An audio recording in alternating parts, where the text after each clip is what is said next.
Hello, hello, hello, hello. Hello, my beautiful people. Yes, it is your show, The Happy Place with Abby on night six. What am I talking about? Can you see what's happening when you go into automatic mode? My show, The Happy Place with Abby, is tomorrow. But I have spent like the last 10 minutes thinking about, oh God, how am I going to do this show? So I was thinking about it and it was on my mind. And then I'm also programming because my dearest Ron has to rest a bit. So I'm like, don't worry, I will handle the show. So I'm doing the whole thing, getting ready. And then I start to do my introduction. And guess what my intro is? Is the happy place you happy. Forgive me. I'm trying to sort out things here just because again, normally um Ron gets to do this, but today is now me, is me, myself, and I. I'm hoping I'm getting it right. And if I'm not, just bear with me like that. Aha. Okay, I think I've gotten it. Okay, so hello, people. Yes, it's Mongabi with Mongolo Croonies with Abby and friends. And Abby is a bit confused today. She's a bit all over the place, all over the place, all over the place. It's been a very, very, very busy week, and this week is going to continue to be busy. Hey, when time passes and you don't even realize. I didn't even realize that today was the 13th. Is it 13th? Yes. 14th. You see what I'm saying? 14th.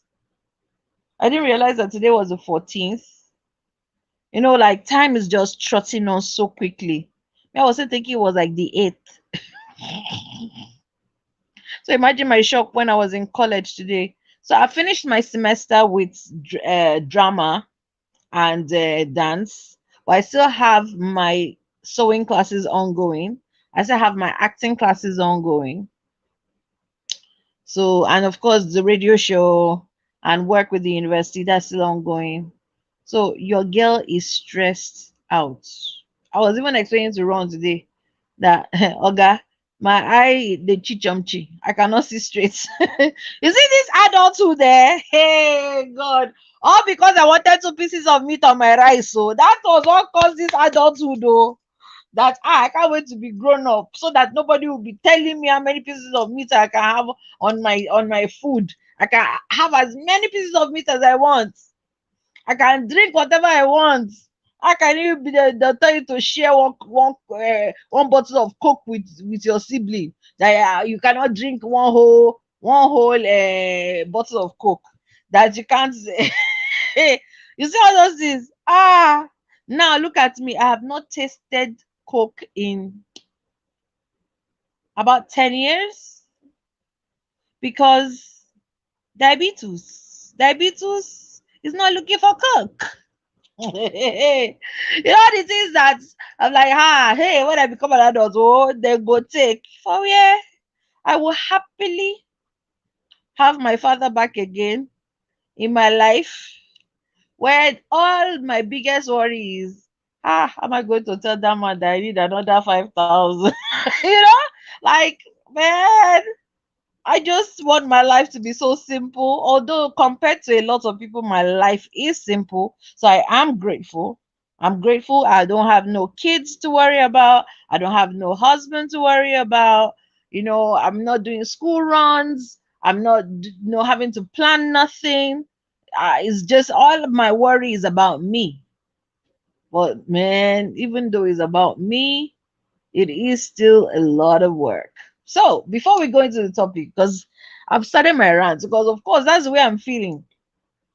So my tooth, I've gotten my tooth filled, but because if I show you what was there, you guys will scream.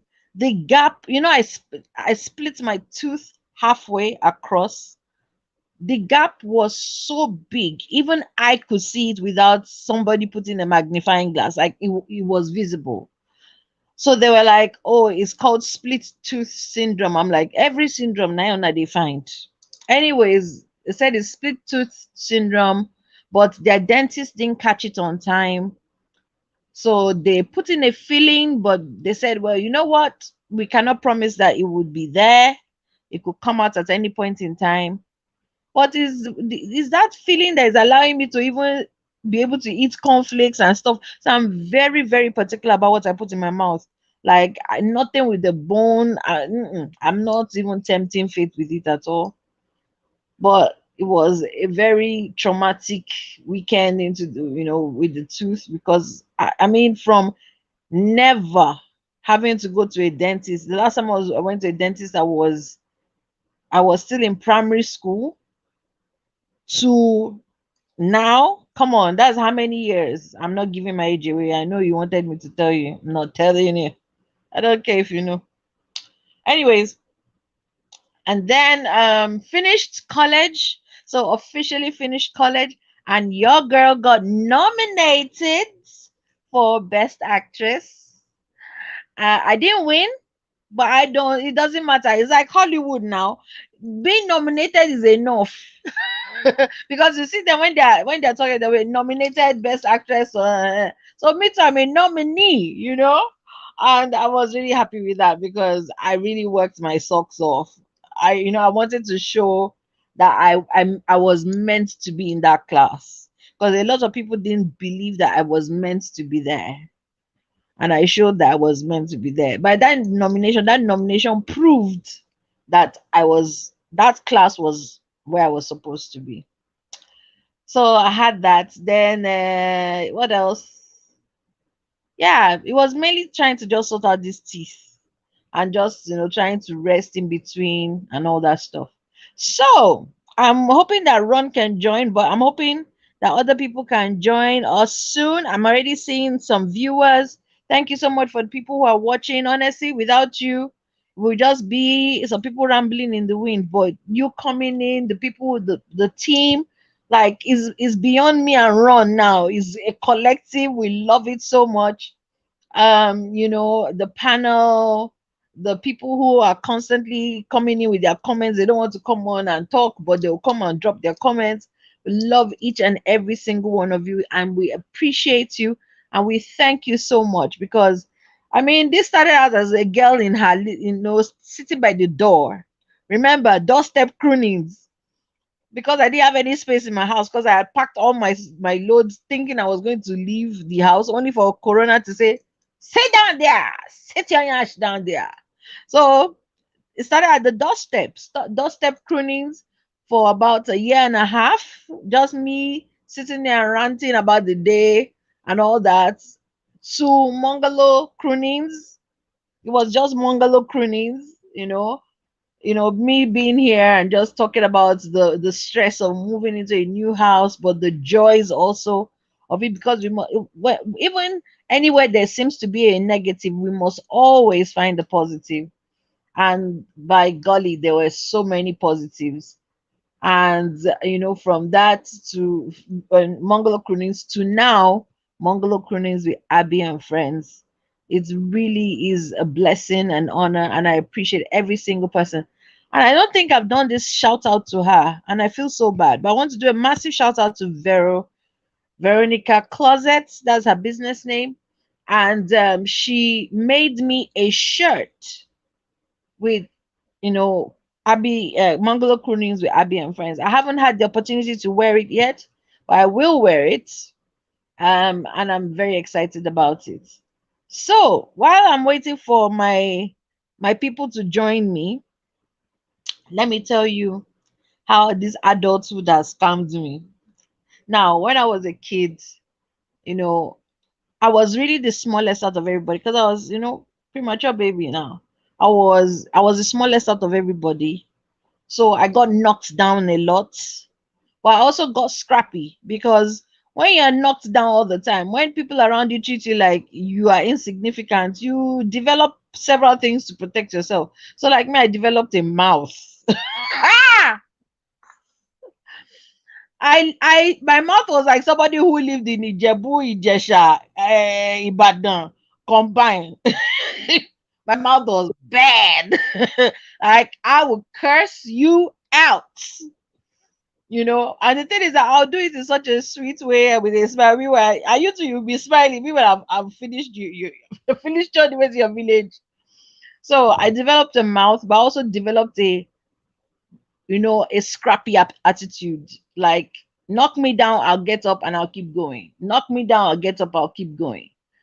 And the worst thing you can tell me is you can't do it. That's the worst thing you can tell me. No, and you can't do it. If you can't do it was always my thing. But then when I met Bookie's older brother, Brad Daly, I'll never forget, never forget. And I asked him, what advice would you give me? And he said, never take no for an answer. And honestly, and I love that he broke it down, because he said, of course, there'll be some things that will be a hard no, but always ask for alternatives. Don't just accept that no like that. But, oh, they said no. It's okay. What if we, ask for alternatives, seek for alternatives? And I'm telling you, that attitude has gotten me things that I never thought I could ever get, has taken me to places that I never thought I could go. And it wasn't easy. It wasn't easy at all, especially after my father passed. I mean, if my father, again, when my father was alive, I really didn't think about anything. I didn't bother for nothing. I didn't even, to be honest, I didn't even pray for anything, because I knew my parents prayed for me, especially my father. If I wanted something done, I'll just go to my dad. Dad, please pray for me. This is I didn't even pray for myself. I just walk over to my my father and tell him, well, genie in a bottle, pray. And I'll tell him, you need to pray for this because this is what I want. And my dad will pray and it will come to pass. And I think God realized that I'd made my dad into a sort of priest or babalawo, or whatever. And therefore I wasn't willing to do anything for myself. And sometimes God will take away the most precious things. If anything in this life has been the most precious thing to me, is my father. The most precious things, not because he hates you, not because he wants to torture you, but because he wants you to grow. Because I was stunted, seriously stunted. But when dad died, I had to grow some muscles, both physical, mental, and spiritual muscles. And now I don't know how to do all the music, oh, so now I tell what you go collect. But my poison is in the house.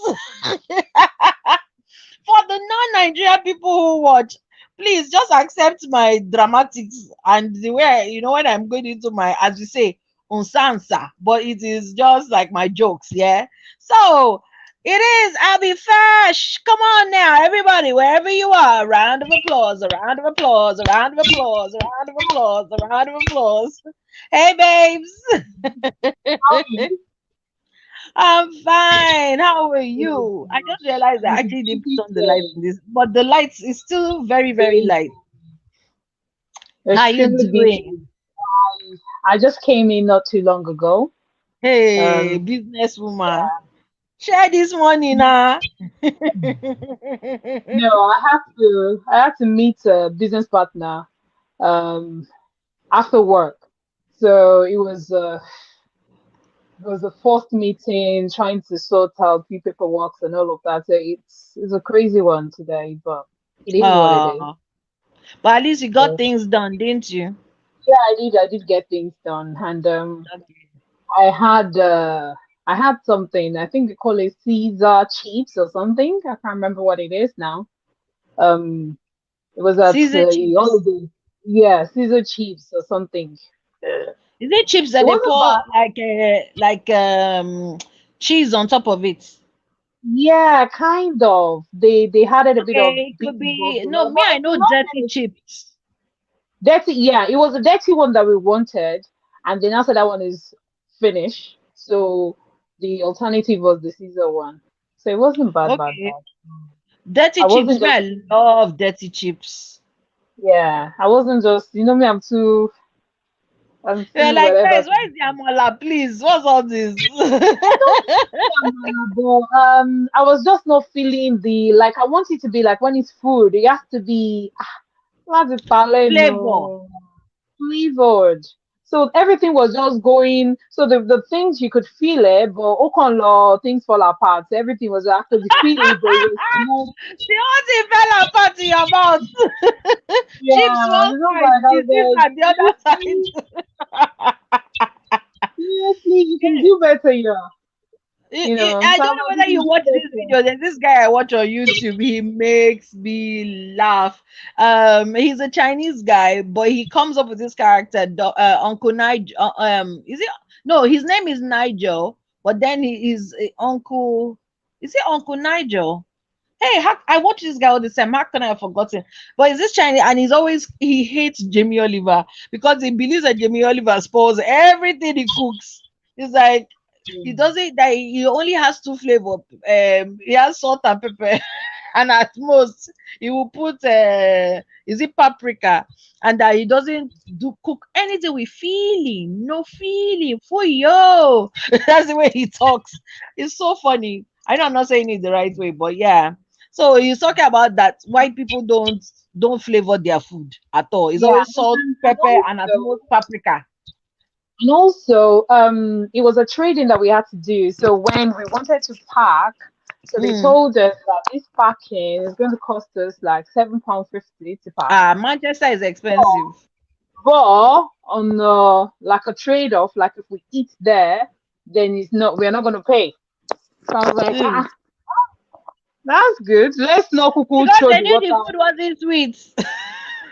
Yes, they know the food wasn't sweet, but I'd rather have the stick food than them paying £7.50 and not even have something to chew. Imagine.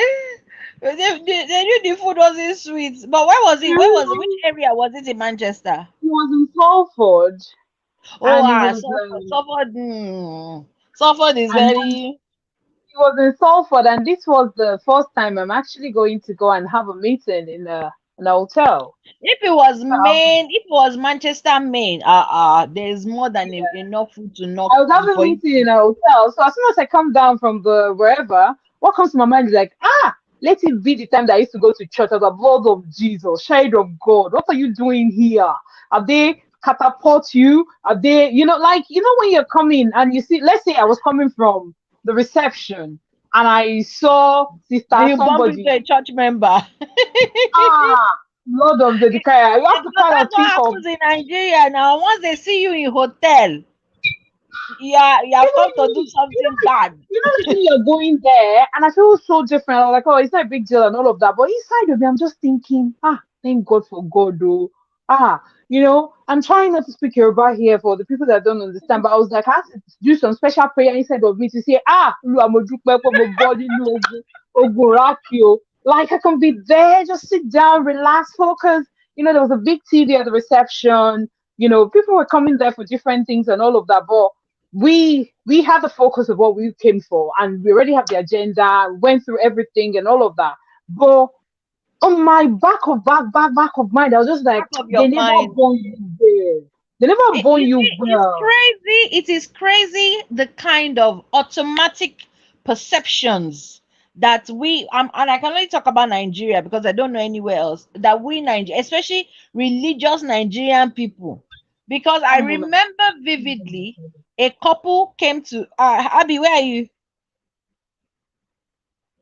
Abby has disappeared though. Hello. I'm telling the gist to her, so I can't say I'm it. listening. I'm Oh, listening. I just wanted to take something. Just bear with me. oh, okay, okay, okay. So they this couple came to stay with us, but they were going through things, right? They were going through some issues, and the lady happened to be pregnant. She wasn't too sure whether she wanted the baby or not. She wasn't too sure whether she even wanted the relationship or not. Thank God they're fine. They're a wonderful couple now, but they were going through things because we were young. How old were we? We were barely in our 20s, and everything. And I was like, okay, fine. You're going through this and all of that, and you're in my house. And I know that if I mean, I believe in every woman's right to do whatever she wants to do with her body. But left to me, if I could save every baby, I would. So I was Hmm. like, okay, you are feeling this way.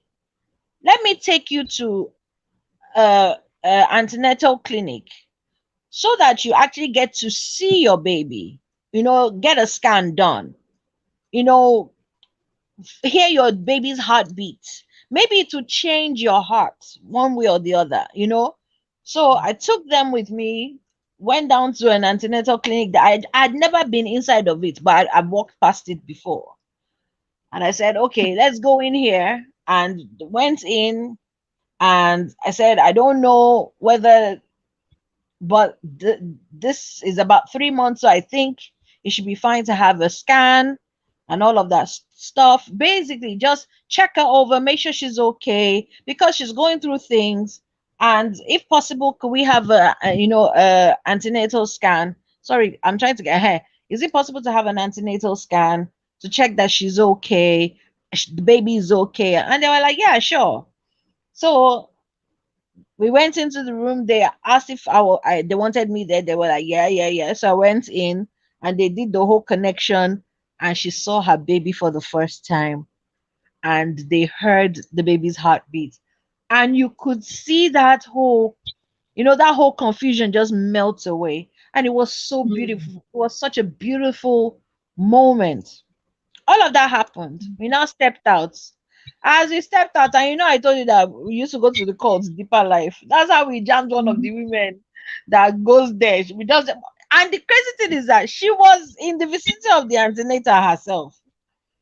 And she's Hmm. like, hey, hey, what have you come to do? You came to do abortion. I'm Hmm. like, eh? Like, are you okay? Is this woman all right? She just Hmm. started to talk. Hey God, oh, like joke. I mean, I was like, this woman is crazy. She's lost her mind. Because number one, what is the indication we came to do abortion here? It's an Hmm. antenatal clinic. It's not an abortion clinic. So unless you brought one of your family members to come and do abortion in this place, because there was nothing to say that they did abortions. It was an antenatal clinic. Before you could say anything, because we were walking slowly, this woman had legged it home to my poor mother, who had just lost her husband recently. I was like, hey, you won't believe where I saw your daughter. Your daughter is committing abortion. So my mother is not Hmm. thinking that, did Abby get pregnant and not tell me that she now went to go? You understand? All kinds of thoughts was going through my mother's head. My mother was panicking. Only for us to get them. My mother's like, don't kill me, oh, do you want to kill me? I'm like, what are you talking about? Like, this woman just came. I hope our children are watching. This woman just came. It's true. I hope they're watching because that woman, sorry, oh, you guys, I love you. I love you kids, her kids. But your mama, she get for hand. No, Like my mom almost had a heart attack that day. and I was like, what's going I on? think, and I think there is a community spirit where they are kind of watching out for each other. If my But mother had dropped dead with heart attack, she thinks I would have forgiven her. Hey, I know that's the point where you have to learn when to stop. When to stop is like somebody asked me if I find my friend's husband cheating, will I tell my friend? ah, me, I said I would tell, but people said I should not tell, oh, that I should mind my business. So these are the things that you have to then start using your discretion, then to be thinking, how do I feel at this time? If I tell this person, what do I tend to gain? What does she tend to gain? What's the Because some people, point? some My me, people, hmm. some Abby, people we will had to even. send for her to come. And I asked her that, did you see blood in my hand or scalpel? Because who is it that I'm committing abortion for? Myself or for somebody else? Like, what are you talking about? You didn't know anything and you just came and opened your mouth and talk nonsense. For the first, it took, like, I was holding myself not to be like really rude. I was rude, but like I could have gone to several shades of Like, you don't, you rudeness. don't, Like, you don't want to be, Esho buying, mind your business. I was like, ma, with all due respect, you came there. What did you come to do? There was nothing that wrote abortion. So how did you know that it was an abortion clinic? She now started to stammer. Mind your business. it was a turning point moment for me. And it wasn't, this was not just the first time that I'm going to be in some, this is even okay because we're just at the reception and all of that. And then they were asking us, oh, what's your room number? I'm like, no, we are not having a room. We're just at the I'm a child of God. We don't have rooms here. reception of God. And it was interesting because sometimes we don't see beyond what we know. So it was interesting. And to make the matter worse, I didn't tell my Mr. Anonymous because I'm fighting him. So, and I'm Oh, like, I am okay, going to a hotel with another man, and I no, won't no, tell no, you what no. I'm He going knew for. he knew about the Ah, meeting. He knew about the what meeting, something but about that. um, he knew about the meeting, but it's not that deep anyway. So if you don't believe it, you have to. There's a lot not to believe. So, but it was an interesting thing. It was an interesting because it was a moment of reflection for me. I told you there was one I shared on my Facebook when another brother was helping me to tie my shoe, my Velcro, Oh, and everybody my went at shoelace. you. Yeah. No, It's I just, crazy what you know, people will call you, someone up for. I mean, I have had the weirdest phone calls. I mean, I've become mm, a lot better at turning things around and not turning it to fights. You understand? mm, Like someone calls me or something that is, I'm like, okay, and how this is your business because how is any of this your business? You understand? I'm like, yeah. really? You sat in your house and thought, let me call Abby and tell her that she shouldn't do this thing because I'm the one that is feeding her. I'm the one paying her rent. Or you know, like when I started talking about having fibromyalgia and people were calling me like, hey, stop telling people that you are sick. Hey, don't you want to marry? And I'm like, what has that got to do with anything? You tell people they won't want to marry. I said, then good. I don't want to marry them either. If a man hears I've got fibromyalgia and his immediate response is I don't want to marry her, what gave him the impression that I would want to marry him? Because at the end of the day, whether I tell him or I don't tell him, he's going to get well. They have come.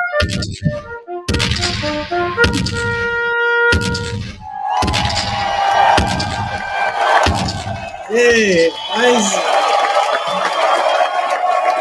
Yeah, and you've been doing like this as if it's real people that if I say you like this, you think that it's real people hailing you. Recorded the music. Thank you. thank you everybody. This is the Well, way everybody people that is always. thanking. This guy is living in his own delusion. How is everybody doing? Sorry, I slightly overslept. Ah, no, you needed it, I beg. You needed it. How are you doing? sorry, Are you doing sorry. okay? I'm good. I'm good.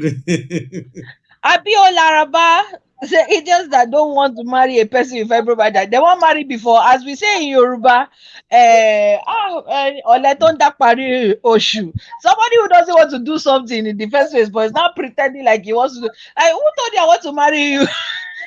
No, you people get like excuses now. I wore It's all a part of the dress. excuses.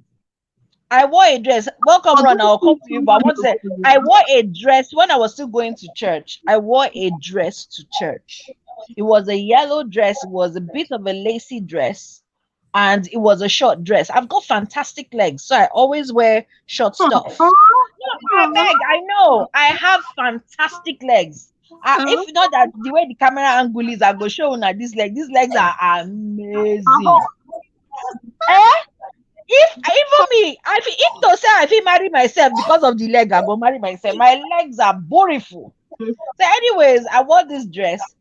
And someone, imagine I wore the dress in Bolton that evening. Was it that evening or the next day? Someone in France called me and said, ah, they called me and told me that you wore one short yellow dress to church. That you still think you're a child. Imagine from Bolton in England and someone in France had been informed. I'm like, Ah. what? Who does this? Who does this? I don't. Ah, I beg, I beg, I beg. So, Ronnie, Yeah, what's up? I don't know whether you heard what we're talking about. We're just talking about those feelings of how people misinterpret things, especially Nigerians. Because Abby went to a meeting in a hotel, and as she was coming out, she started Hotel, feeling. Ah, you see. hotel. This Jesus is Lord. hotel for meeting. Wallahi, yeah, no, uncle.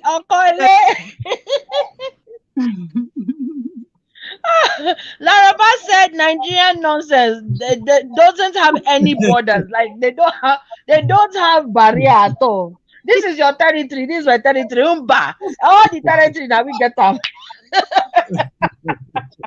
Honestly, I can't, our So people. she was thinking in her mind, hey God, please don't let somebody that knows me see me in this hotel. I was thinking in my mind that I was thinking how I'm celebrating my freedom.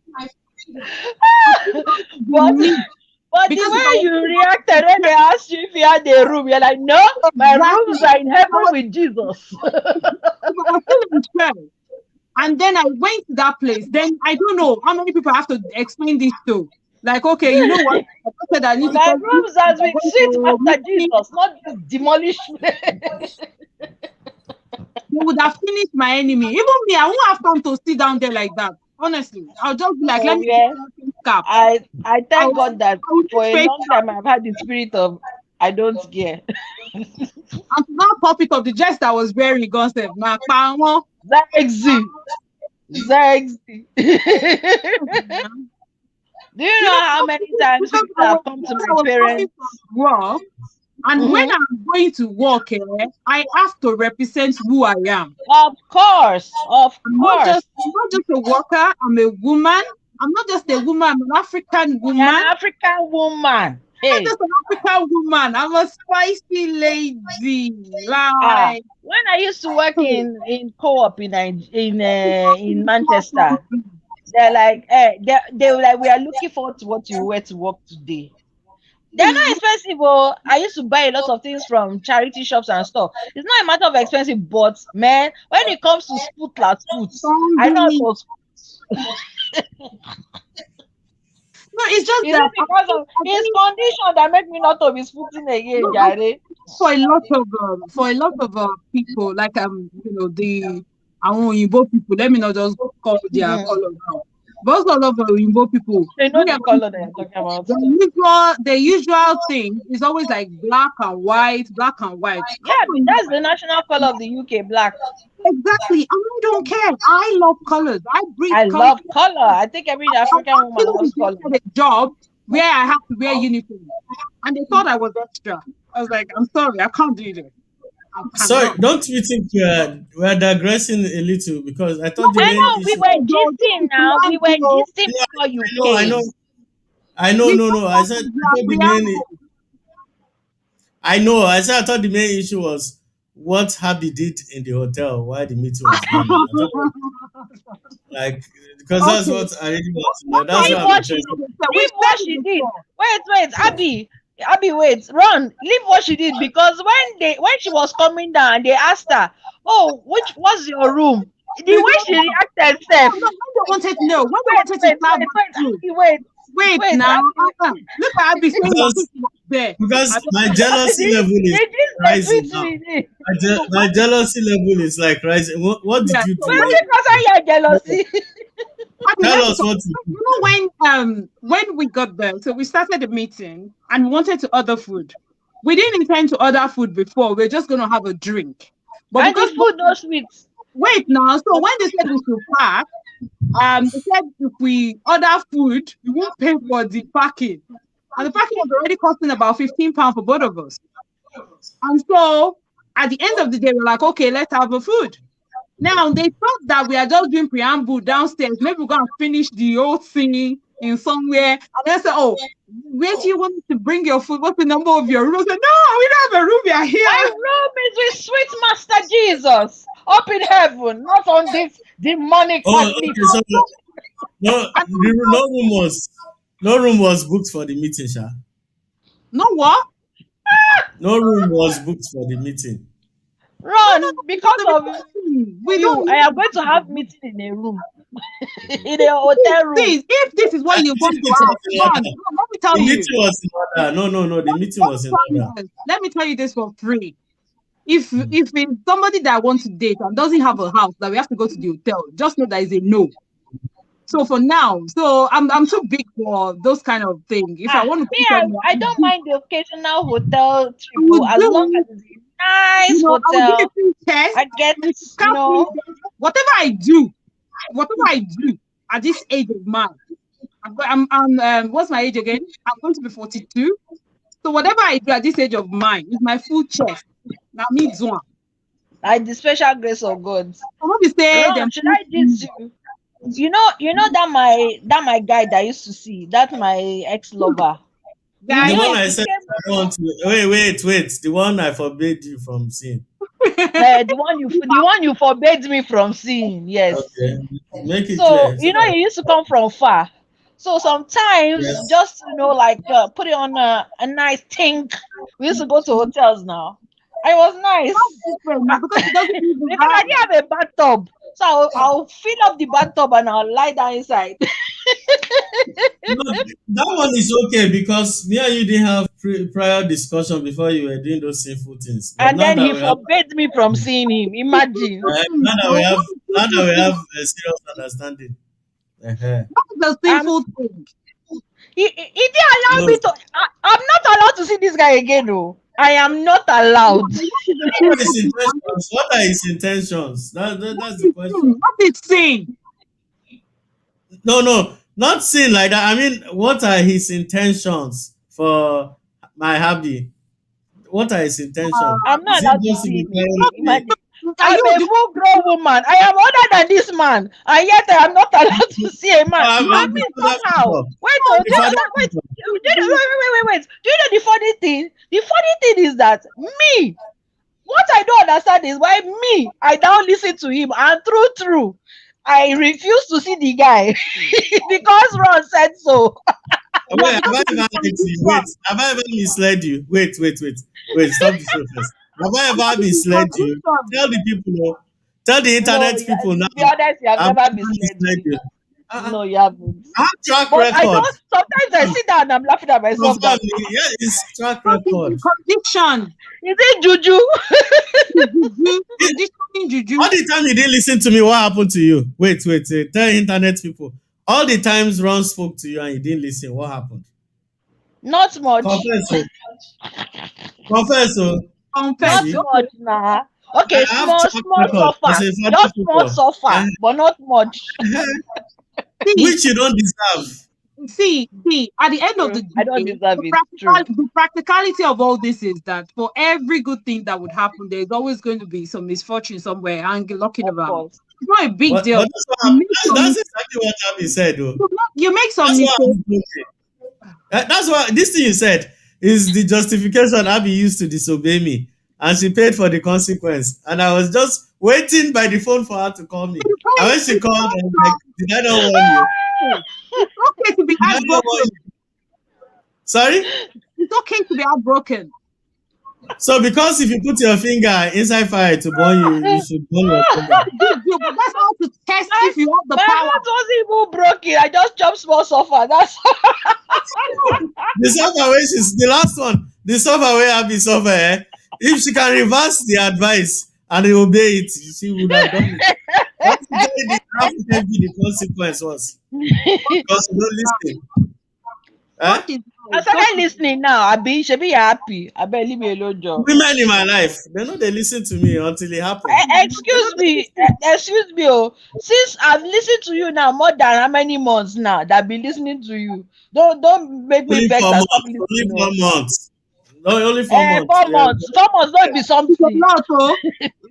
We are Happy. getting there. We are getting there. Ah, May una no drive. May una no turn steering go jam What is the trailer. aim of you listening, though? What is the aim the Of aim what? of what?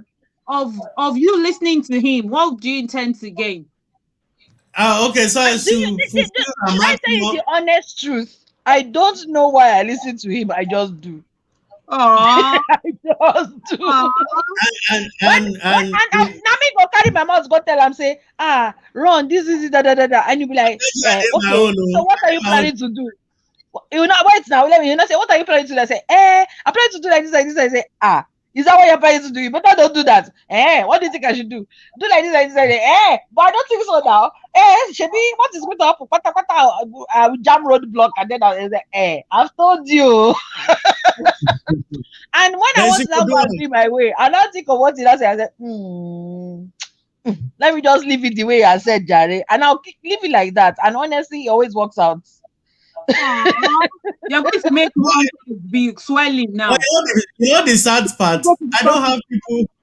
I hardly have people. Right? Me too. I'm looking for people that can give me good counsel so that You myself. cannot listen. Let's forget about it. You I cannot can go listen. You find will somebody. never listen. You will never listen to anything anybody No, tells you. But you believe you know everything. I beg. But go how? outside. Uh, How? uh, Two women just said it without prompting each other. And you're asking me how? How? How You ni see, koko very me? How soon. ni?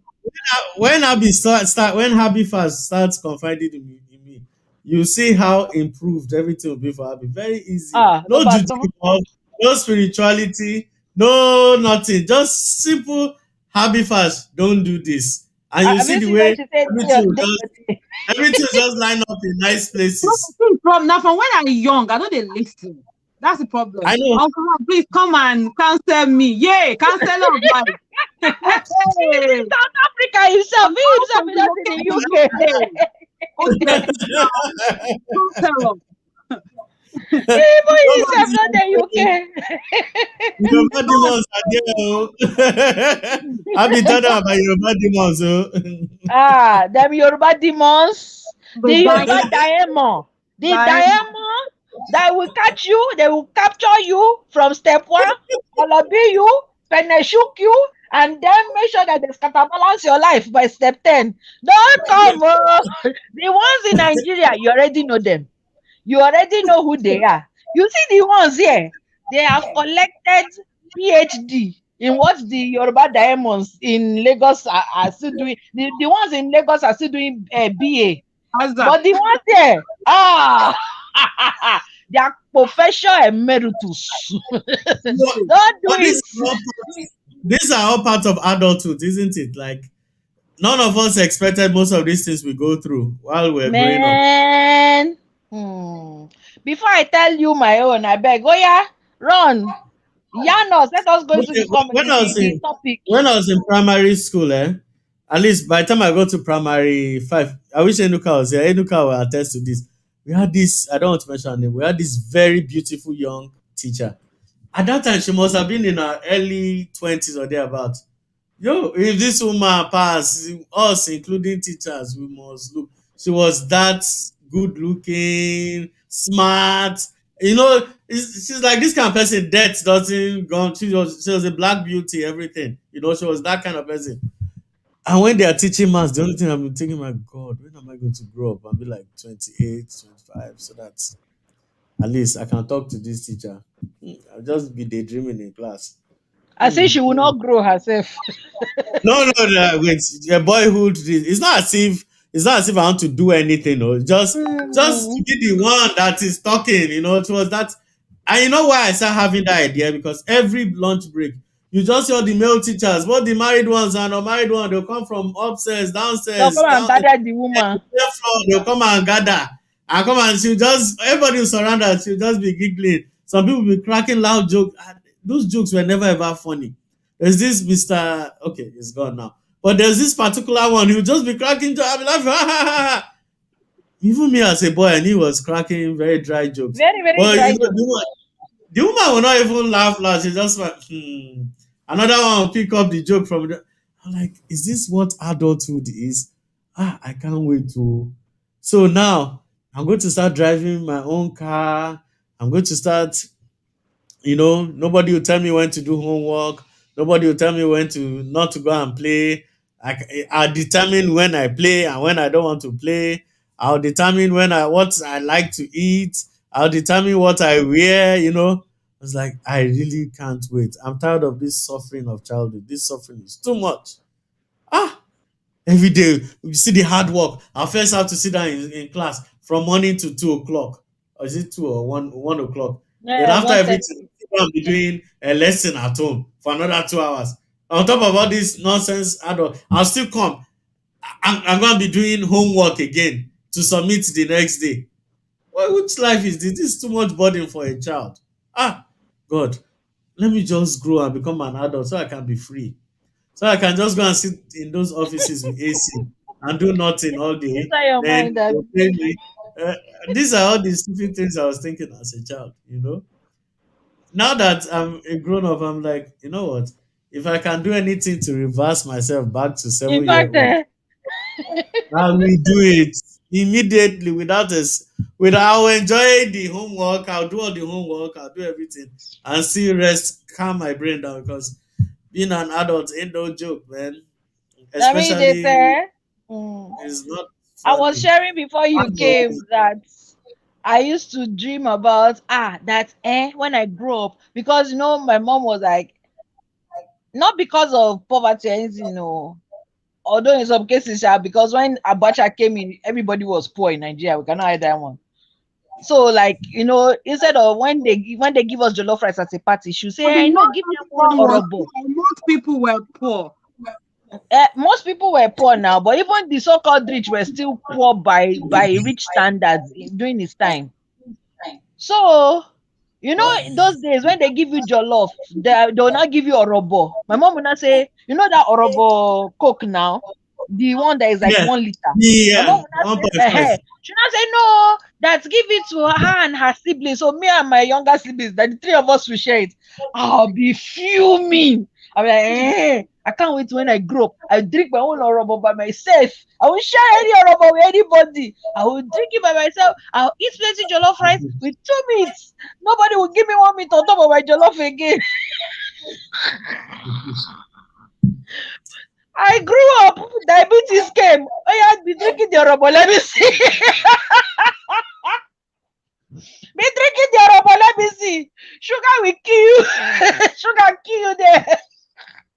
Even the jollof rice, which was a century that I cooked jollof rice in this house. Now, okay, I said I want to eat meat. I don't have teeth now that I was thinking the teeth are broken. I can't even eat. I can't eat meat again. Today we were going up and down looking for fish because I'm so scared of this thing falling out of my tooth. So imagine, I can't wait to be an adult. I can't eat it. So I can drink rubber. I have not tasted Coke in like 10 years. So what is the point of the urban? I will happily I go back to being a child. think one of the things that we do as humans, and most people, is that we live in delayed gratification. And by Mm, that, I mean that rather than appreciate what we have today and just enjoy it, we'll be looking forward to the next one. And that's the someone is one we are echoing. planning to celebrate. So just like a child as Run, well. you are echoing. Oh, sorry. Just like a child. Continue. So just like a child, we are not thinking, oh, let me just be a child. We are thinking, oh, if I become an adult, Eh? then I'll be happy, then I will get this, get that. And do you know what? Even though we are no longer babies, do you know majority of us still do that? And that's why when I hear people shouting, Happy New Month, Happy New Month, I said, there's nothing new about the month, Happy New Day, because every Mm, day is a we gift. actually need to be grateful. Every Yeah. single day. So there is no need to delay it and say, oh, when is new month? Look, happy new month. No, for me, I see the blessings of God as the fact that I wake up in the morning, I can move my body, I can move my leg, I can do number one, number two, number whatever. And that for me is a blessing that cannot be, You are so right. do you get? So if we start thinking in that way, then it will make us appreciate the moment rather than looking forward to. And it's not just one person. I used to be like that before I got in, before I got that wherever that. No, I'm not going to do that. So I appreciate. I live. Some people call it a mola life. The houses in Yeah, they don't care for they nothing. They don't have that kind of, yeah. yeah, I might not really like want to spend recklessly, but I always take every day, everything, the fall, the rising, the everything is a celebration for me. Before I got my right to live in the country, so many things happened. And people are like, oh, you're happy that you got it granted. Now I say, no, I'm not just happy because I got it granted, because I got my papers. I'm also happy the fact that I went through a certain journey. Because at the Mm, time I was being molded into the person that I am today. So if I yeah. had already had it, I would have maybe calling bluff. Maybe I wouldn't even be on this platform because I know that coming from Nigeria, you went to school, you do this one. The Igberaga is just too much. It's Yeah, just too much. So yeah. as soon The as I pride, got the here, arrogance. I was trained how to bring even when even in Nigeria, even if you don't have nothing, you just want to be like, let's be bugaing anything.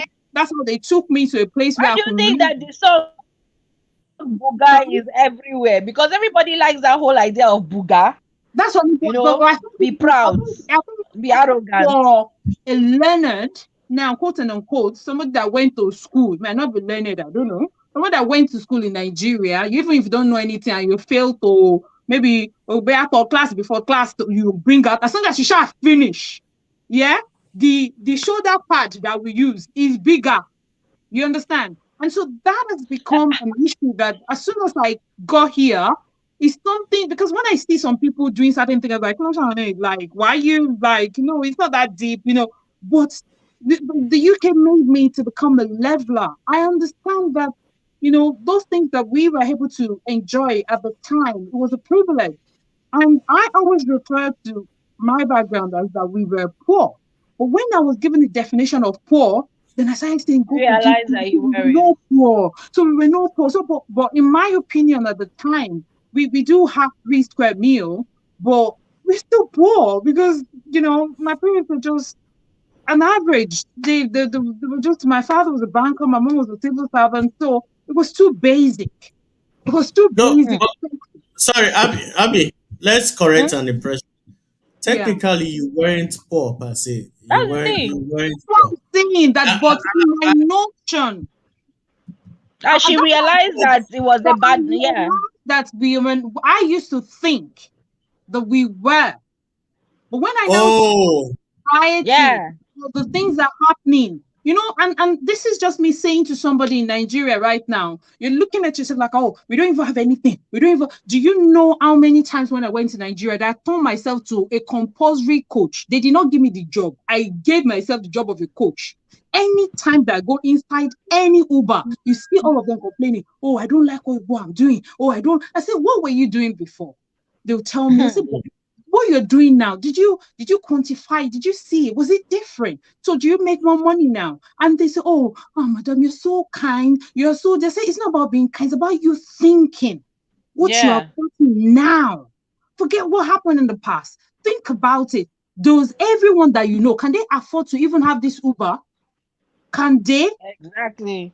But he said, no, madam, I wasn't thinking. And after my conversation, I just say, you know what, just as a top up, as a tip, just take this 5,000. I know it's nothing, but I feel fulfilled because they will bring car for me. I say, no, I want to go on Uber. They'll be like, yeah, you're just doing nonsense. You're not even careful. But I feel fulfilled when I go into all those cars because I'm trying to say that I used to feel like you feel. I don't know, maybe that's a right English or not. I used to Hmm. feel that way. Do you know what I mean? But until when I left that place and I came here and I'm seeing that the thing that I thought I was feeling there was probably some kind of conditioning to think that, oh, we are living a poor life. You're living a this life. Oh, I don't No, even but like. again, remember, Abby, when a lot of us were growing up, and I want to read a comment here before going into my comment. Greatness, Olorunfemi says, when I was a teenager, let me highlight it. When I was a teenager, I was suicidal because of tertiary institution admission that was delayed. If I knew I won't be using the certificate today, I would have Mhm. known that adulthood na scam. And you see, that's the thing. A lot of us, when we were growing up, we had these things that were drummed into us, that were we were told we had to do, we were told we had to be. We went to school, and we like the secondary school we went to, we were all mixed. When we were growing up, most of us went to mixed schools, where the child of Mama Silifa went to the same school with Denise von Haar and all that crap. And they spent every, oh, we just came back from our holidays from London. Where did you do your holidays? I mean, why you did your own holidays? Abangida ora with your grandmother. Mhm. So of course, when you'll be like, why me too cannot go to this London now and everything, and then they're showing you all the pictures that they're taking by the Big Ben and this and that, and you're wondering, oh my God, will I ever even enter an aeroplane and everything, things like that. And we have all these things that we tell each other. And I'm telling you, the culture shock I had when I came to this country and found poor people. When I'm saying poor people, I'm talking homeless, living in the streets, people that they spend their nights in the streets, day Mhm. in, day out. They're by the doors of the shops begging. I came home, I put my hand on my head, and I was just crying because I was like, dang. Because this is Because a country, quite all right. I came here as a child and everything, but I was a child. I was too small to really notice things. But then I think about the conversations I've had with even some of my classmates, where they're like, Tokwe, how you're lucky, and you've traveled abroad. I mean, I've never even seen plane before, and all that. And I've even met some of them now in the UK. Some of them I talk to them there in America, and we just laugh at each other at the way that we held coming abroad to be the biggest thing. And you can't blame us. It was because of the way we were. When these kids will come around us and tell us about how they're going for piano lessons and they're learning how to play the violin, and meanwhile, you were at home, pata pata doing suwe and playing what? That was the highlight of what you did, you know? I think it's also So, the role of our parents. Sorry to jump in. It's also the role of our parents as well. And if you're a parent watching, to kind of educate your child, that to say that there's no need for us to feel delayed in our gratification. The fact that the things that you have that you're looking at, that is like, oh, you are the big thing. Some people don't have it. Some things that you don't have, some people have it, and I don't know, vice versa. So we have to look in between. Like if we look within and think retrospectively, if you're thinking about it like, okay, I don't have money, but I am smart. And some people can't even buy that smartness. Oh, I mm, am smart, but there's something else wrong with me. Oh, but I am okay. So that means you have that thing. And if you look at us, all of us, we're like a jigsaw puzzle. Something is missing yes, somewhere. Something is missing, and we are each other's solution. If only we can yes. think about it that way, then we know that, okay, this one find the answer to this one. Let's put it together. Oh, yeah, yeah, that answer, this one clicked. If we start Look at this thinking, panel alone. When you look at me, you, Ron, Mr. H, Candy, Bumitela. Happy birthday, Bumi. Hope you join us soon. Enuka. Fine. You look at Kayode. We all, in a way, we are all different people, completely different people, and yet oh, somehow we come out and we fit. We fit. We that's all what bring our children, different things. yeah, and that's what our children, I think that maybe they don't know any better. I think they denied us of those facts. It, You're so right, Abu. We ought to live in the moment, yes, and present, because we all want to. It got to a stage, and I don't know. Someone might be listening to this.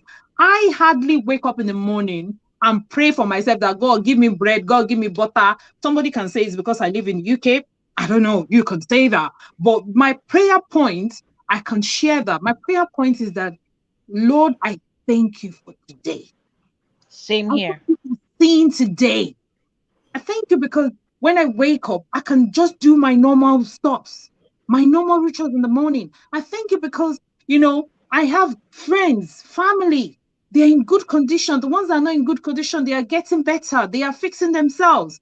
And that's my prayer point. And I've been doing that for a couple of years now. I've never had any cause to beg. And when I beg, I know that my friends are even there to help me. So Mm-hmm. what am I saying is that I don't want to turn this to a preaching ground. Because if I leave me alone, I can get into my regalia and start, doing my normal preaching. But And your go. this thing for me, it's a topic, and this is why I joined today because I was really tired. I've been out and about since morning. I left home around maybe to 8 or thereabouts, and I didn't come back until like 7:30. And so, but I know that as a child, there's so many things we're denied. We're denied this understanding. And I'm just thinking that as much as I would love to easily blame our parents because I hate the blame game, I was just going to put it the fact that they don't know any better. But for Yeah. the parents of today, you are listening to this, you are looking at your life, you're thinking, oh, if only I get there, if only I get there. And I realize it that the more you want to get to that position, you get to that position, you It's get there, you never good enough. there's actually nothing in this position. And then you like want to get another one, but why don't you enjoy the moment? Yeah. Enjoy the You moment. know, What you have you're to so do. right. You know that statement you were making? I actually heard it in Kung Fu Panda, where the tortoise was speaking to the Kung Fu Panda, and he said Mhm, he was complaining about, oh, you know what? He had all his life. He had wanted to be this person. He had wanted to be this kind of hero to his people, and now that he's old, he's grown. He feels like he's a failure. And the tortoise said to him, he said, you know the problem with you? You are in so much of a hurry. You're refusing to enjoy today. Stay exactly. in this moment and be still. He said And the reason why, he said, the reason why it's called the present is because it's a gift. It's a hmm, gift. That's why it's called the present. So sit in the presence that you've been given, mhm, and just be still in it, enjoy it, take in the moment. Do you know how many times that we've done things as teenagers, as young people, and we sit down, we remember, and we start to laugh, and we're like, I wish I could have just enjoyed that moment a bit more. I wish I had laughed deeper, laughed longer, and danced harder. Don't like you start thinking of when you sat with your hmm, friend, when you went to a party, when you did something with some group of people that are as crazy as yourself, and you're thinking, we should have done more, because oh my god, hmm. I wish and you have those things. It's crazy. It's really, really crazy how we are so much in a hurry. Me, I used to do this thing. I will buy new clothes and I'll say I will wear it in December. I will wear it in Kiniko. I don't do that anymore. I buy you, you might be ending out, you might be coming out of that shop with on me. Exactly. Or if you don't come out on me, the very next day I'm wearing you. I don't keep anything as, oh, I'll wear it to tomorrow, because who knows when tomorrow is tomorrow coming. Let me share something. Let me share something quickly. I remember a story. I was in Then we Oslo. let Ron speak before he says we didn't let him speak. Ron, please let me say this story first, please, Ron. Permission. Okay. So I was in Oslo, and I wear a size 8, and where they Sorry, you were in usually where? size 8 shoe. No, you said you were in. Also, Okay, I was yes, we went to the same university now. That's true. yeah. So I wear size 8, which means automatically where they are doing bend down, my shoe usually will not be there. So my Of course. mom, in frustration, will be like, "Oh, if I just buy you one big one, the expensive shoe, that's it." Because unlike other children, they can go and bend down, find different ones. And I cry like a baby, like, why can't I just be that bend down? Let them find bend down for me as well. They can't find it because according to them, there is no You have size. Palaba feet. They said, what is they calling that? No size in London or something. I can't remember I what mean, they I don't try to not do. Let's say Palaba. yeah. They gave me all sorts of names, and that used to be something like a big thing for me. I remember, so we wanted to have a lecture, and some of my friends are already in, and I was outside. And there's this girl, I don't know went on her. She just said, she was saying it to the rest of them. Ah, that's Abby. No, they don't call me Abby at the time. They don't call me Abby. They call me Abby Bola. That's being Bola. Ah, look at her. That's and the person, those inside were like, how do you know? How will I not know? Does she have two shoes? Is it not just one? You know? Whoa. I cried because even with her 10 shoes that she has, that 10 shoes that she has is like one price of one shoe for me. Yeah, But I was exactly. saying this, that do you know how much this one shoe cost? You know, but it was a painful thing as a young person at the time. And today, when I look at it, I feel bad because as soon as I got to the UK, blood of Zebediah, it was so bad that sometimes I'll just, if I dash you shoe, just know that you look at it, be wondering, like, did you even wear it? That is how much it is. Mm. But I'm looking at, so those things, those moments then, I was looking at myself like, no, this is something. But can I think about these things like that? I felt bad that she said that, but I wasn't looking at the fact that the amount they are selling that shoe is more even expensive Exactly. than shoes that she And then would you take that annoyance home to your mother and be like, you won't no, buy me more than one, you only one shoe. Meanwhile, no, they are yapping me with the shoe. no, it was uni now. So I just go home and go and be sulking. I'm like, Oh yes, that is uni now. This was so embarrassing to me, and all of that. But reflecting back at that, it was just because I couldn't think beyond that statement. I was looking at that statement as this person was insulting me. And if you look at it reflectively, you think that she doesn't really mean it that way. But as a young person, guess what? I was thinking, I can't wait to have Hey, Mr. H. How are you? Have I told you lately that Mr. H is my sweetie? Oh, okay, super. The What are you love I have guys? for Mr. H is a serious something. Mr. H, thank God for your He silently came and stole my heart away. Pium, like that.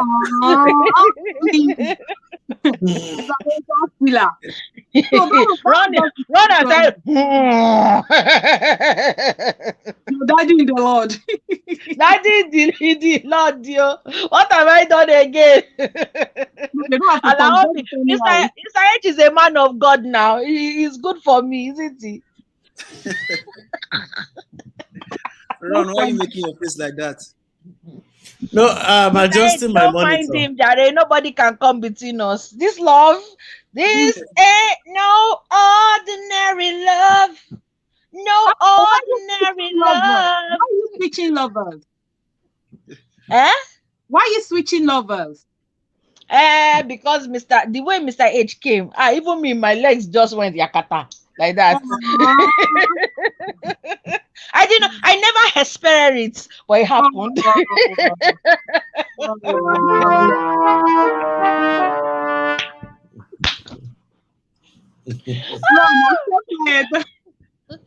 fact, Ron always gives me with this music. I never expected it, but it happened. So Mr. H, we're talking about adulthood. This adulthood na scam. Serious scam. So we're going to let Ron, because Ron has been waiting to speak his own turn. Then, so we'll give you time to think about your adulthood moments where you just think, say, "Gee!" Okay, Ron, over to you. So, Abimbola. I knew he was going to do that. I knew he was going to do that. What is How many times did I call you? How many times did I call you? How many times? Like 2 2 times? 3 times. I counted it is 2. Okay, 3 times. Okay. Now that we've moved past the hotel meeting. Now, the thing that I really want to discuss, very importantly, is this kids thing. You see, I always say something, and we were all children, so we have experience.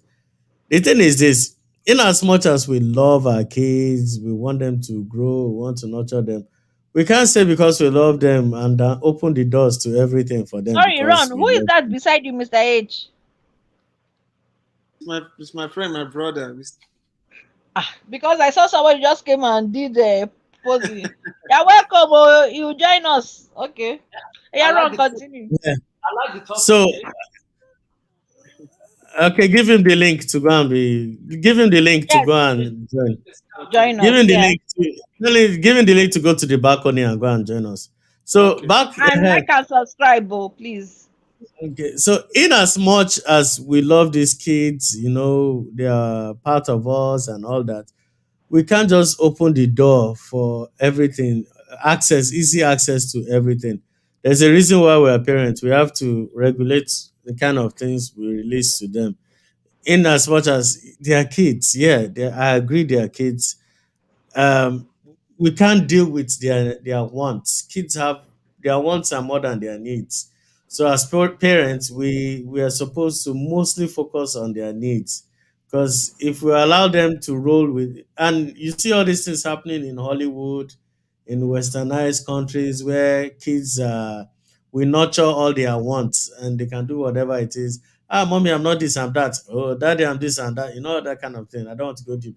Then there's like, I can't say because I love my child so much and I'm a millionaire, I go and buy a Ferrari for the child that is 15 or 16 years old.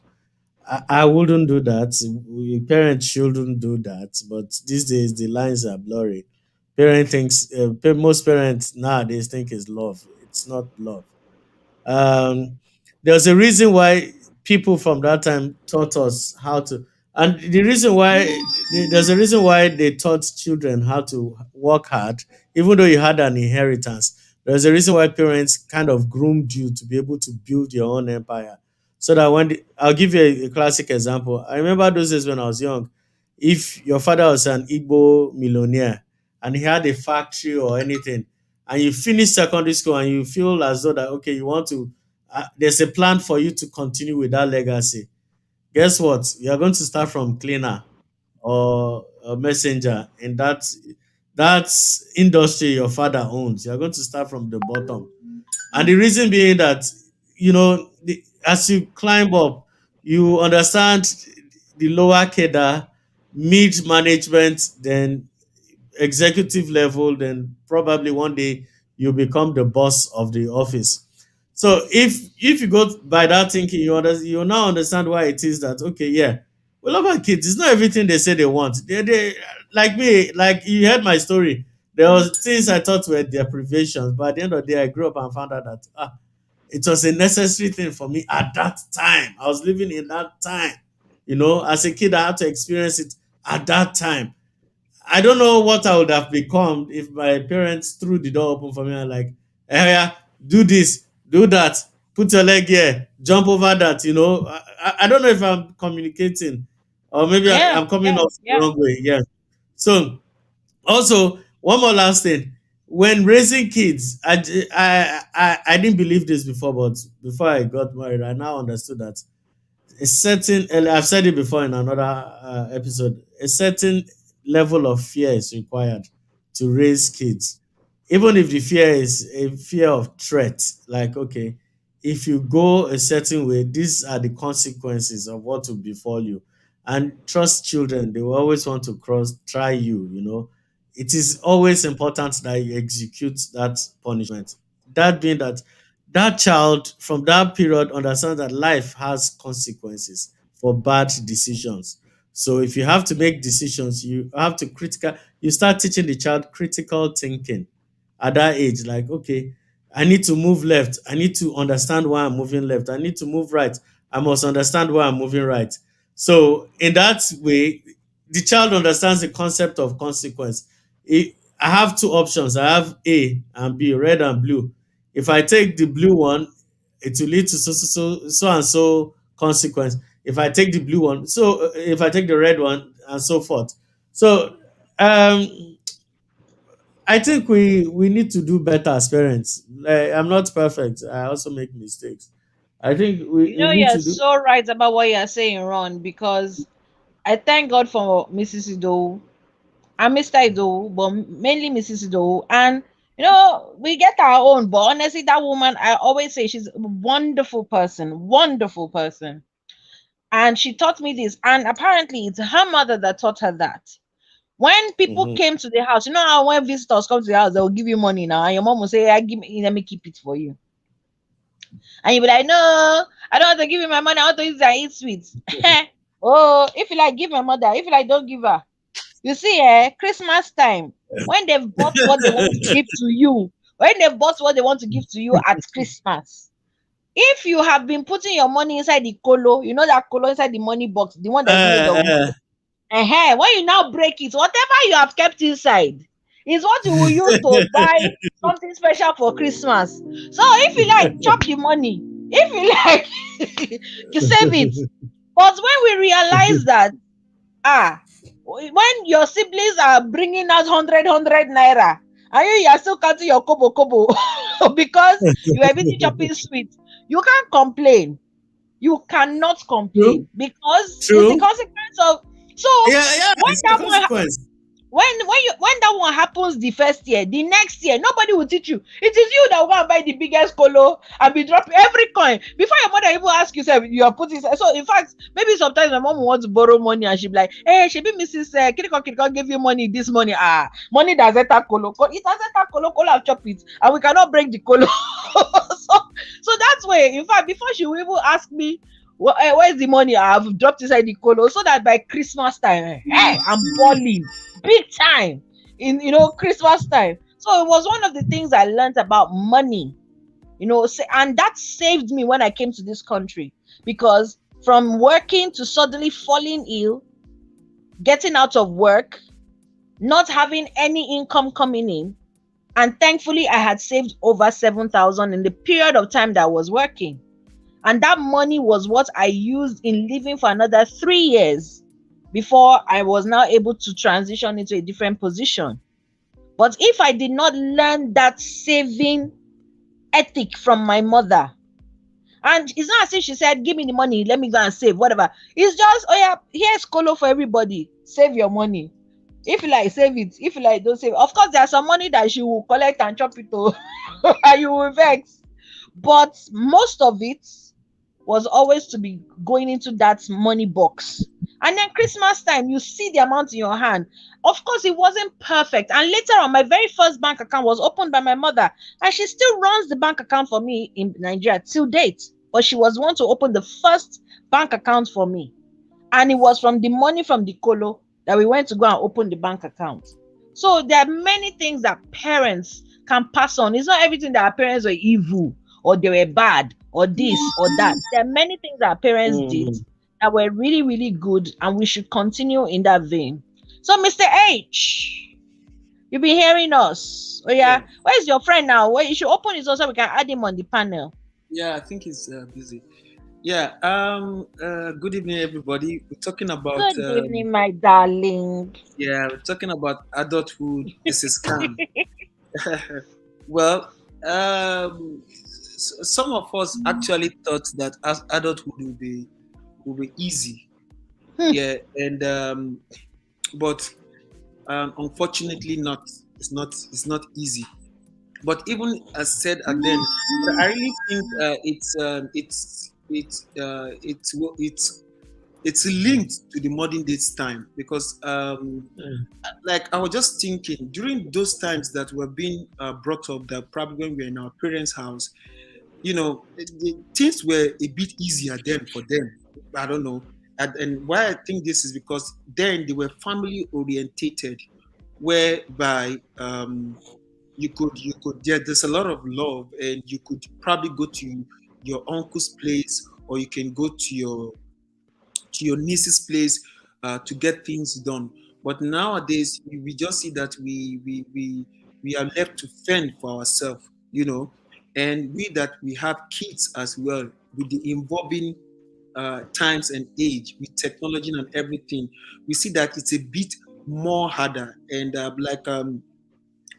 was listening to a radio program this evening, and the lady called in, and the lady said that she's a mom of, I think, two or three boys, and she has to wake up around 5:30 in the morning to make sure that she makes sure that the kids are ready, drop them in school, make sure they eat, and and make sure that at least the kids are in school at 7 o'clock, and she still has to go fetch them at around um, uh, 2 or 3 o'clock when they finish from school.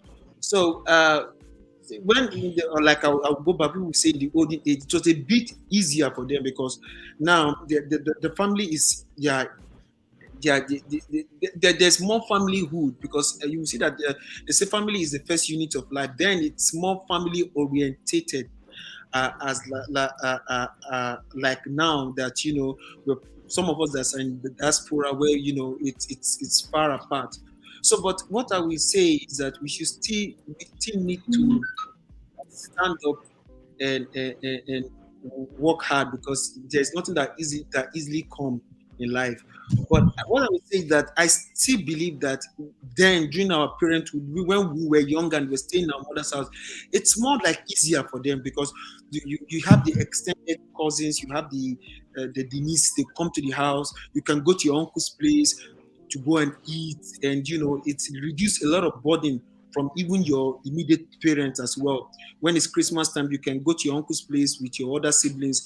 But now you are left to fend for yourself. Imagine you having 2 kids, or maybe you're in diaspora, and if you are in Nigeria, where maybe you have somebody to carry your child for you, to do all those things, but now you have to do everything on your own. And imagine being a single parent, where you have to do everything yourself, where you have to to to to to pay school fees, have to run around for the kids, have to take them to school. It's I won't say it's a scam. It's just that something that we were not prepared for, or we thought it's still going to be very easy. But when we got into it now, we now say, yo. It's not what we thought it would be. Some of us thought it would be easy, but now you could see that, like in this age and time, we are left with single parenting. Like single mothers are more than before when we were growing older. Because now some women will tell you, I can do it alone. I can take care of my kids alone. I can do the work. I can be a super mom. But it's not easy. It's not easy. We still need the father to be there, or the man to be there, to be a supporting factor.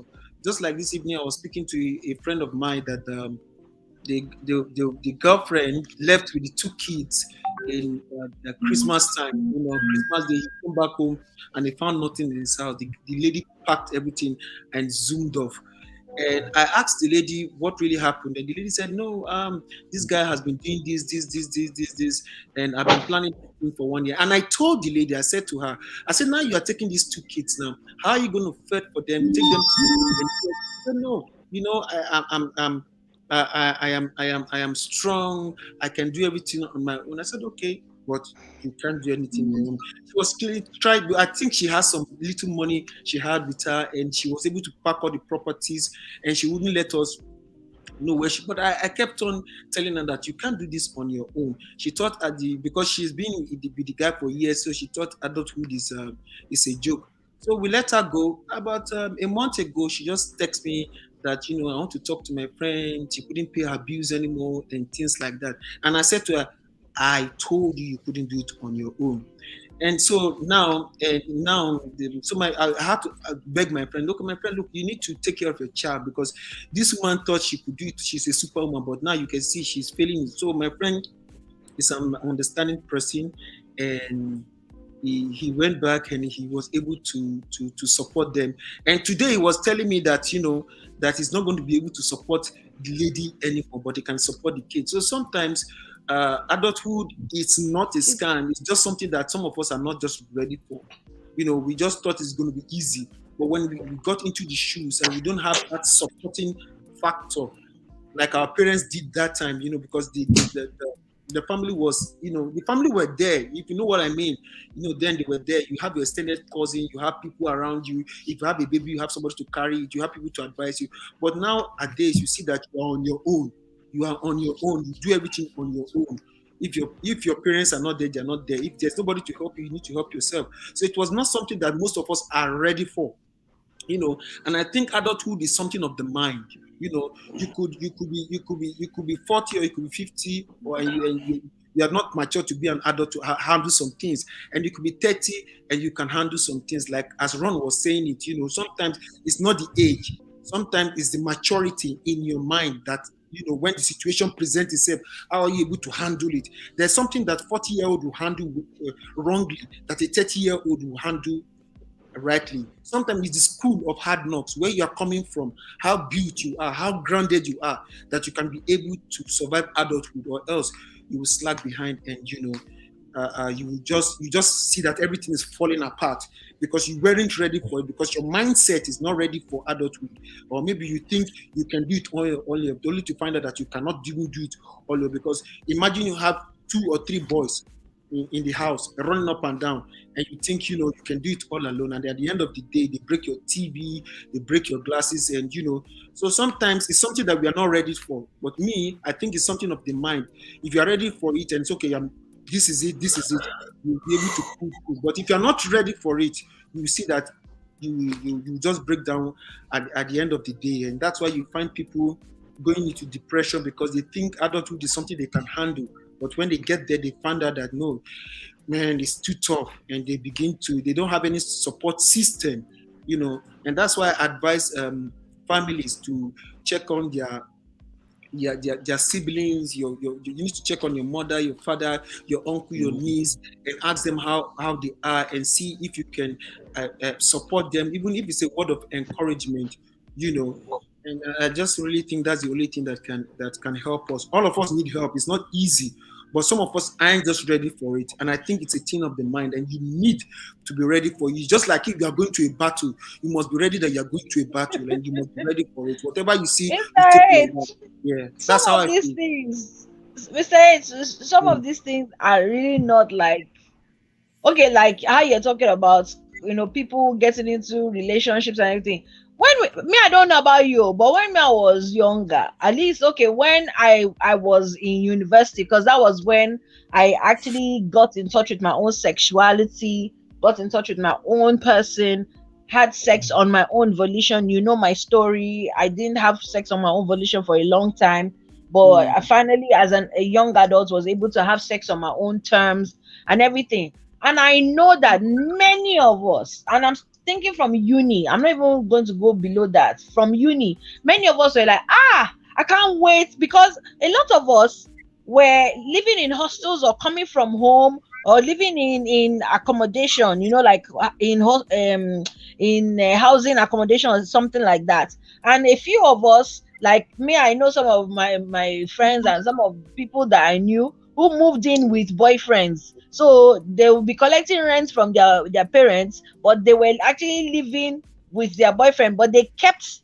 their hostel room for show, because anytime the parents came You hear around, me? You bad me. your love, anytime the Living parents with came boyfriend. around, They I were mean, living with boyfriends. I didn't say I was living with boyfriend. I said I know people who were living with boyfriend. I lived in well, my boyfriend lived with me for a period of time, but then I lived by Apostle, myself. yeah, please. Apostle has heard.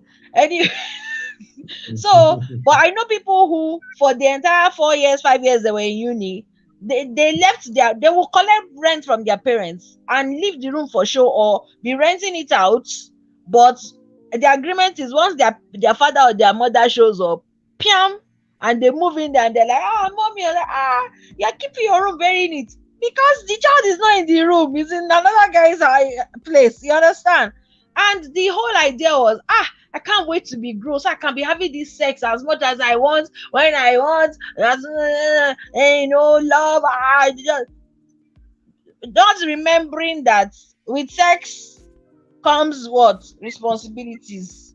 Even if you are not having children, the responsibility of caring for yourself, making sure you're not getting disease, making sure that you're not exposing yourself to terrible things, all that stuff, making sure that you're not being around people who will take advantage of you sexually. So we didn't have any of those things. We were just like, the shesh, we are going to have the shesh as much as we want, as far as we want, with whoever we want. And then we grew up and realized that nope, with sex comes that little thing called responsibility, like babies that run after you. Like, there's a thing on Instagram where a man is running from his child and he say, I'm running from my consequence, consequence, consequence, and the child is running after him. Like, I mean, you went to have sex, but the consequence of your sex is running after you. And things like that. So there are many things, as you've said rightly, where when we're young, we're like me now. One of my big thing was, I can't wait to not share orobo. I will drink my own orobo by myself. I eat my jollof rice with my two, and now I can't even eat jollof rice like that because I'm diabetic. I cannot go near orobo, Coke, Fanta, Sprite, whatever, because I'm diabetic. I don't eat that much meat because of cholesterol. I eat more of fish, and now because of my tooth, it even has to be more of fish than meat. So you just think you had all these dreams, all these things of what you were going to do as an adult. Some people are like, I can't wait to move out of my parents' house and live by myself and be watching television. When I want to watch television and go to bed when I want to go to bed. And now they are living by themselves. The bills are knocking on the door every month. Whether they like it or not, they go to bed by 8 o'clock, latest 9 o'clock, because they have to be up by 5 to jump into a car or a bus to start heading out to work, doing jobs that they don't love, that they don't like, but has to pay the bills. Because when then that paycheck comes in and they're smiling, my paycheck. So is Mr. Rent, Mr. Tax, Mr. Petrol, fuel money, Student Mr. loan. Student loan. Student Everything is loan. coming to knock on your door. So that's money that you're like, you can't even bam, you can't be like the big boys, you can't run. All you're doing is running kitty kitty, running kataka, because the money is not enough. So it's crazy. It's really, really crazy how much of a scam. And that's why when I meet young children or children to early teens, I always say to them, please, please, please, don't be in a hurry to grow up. Spend mommy's money.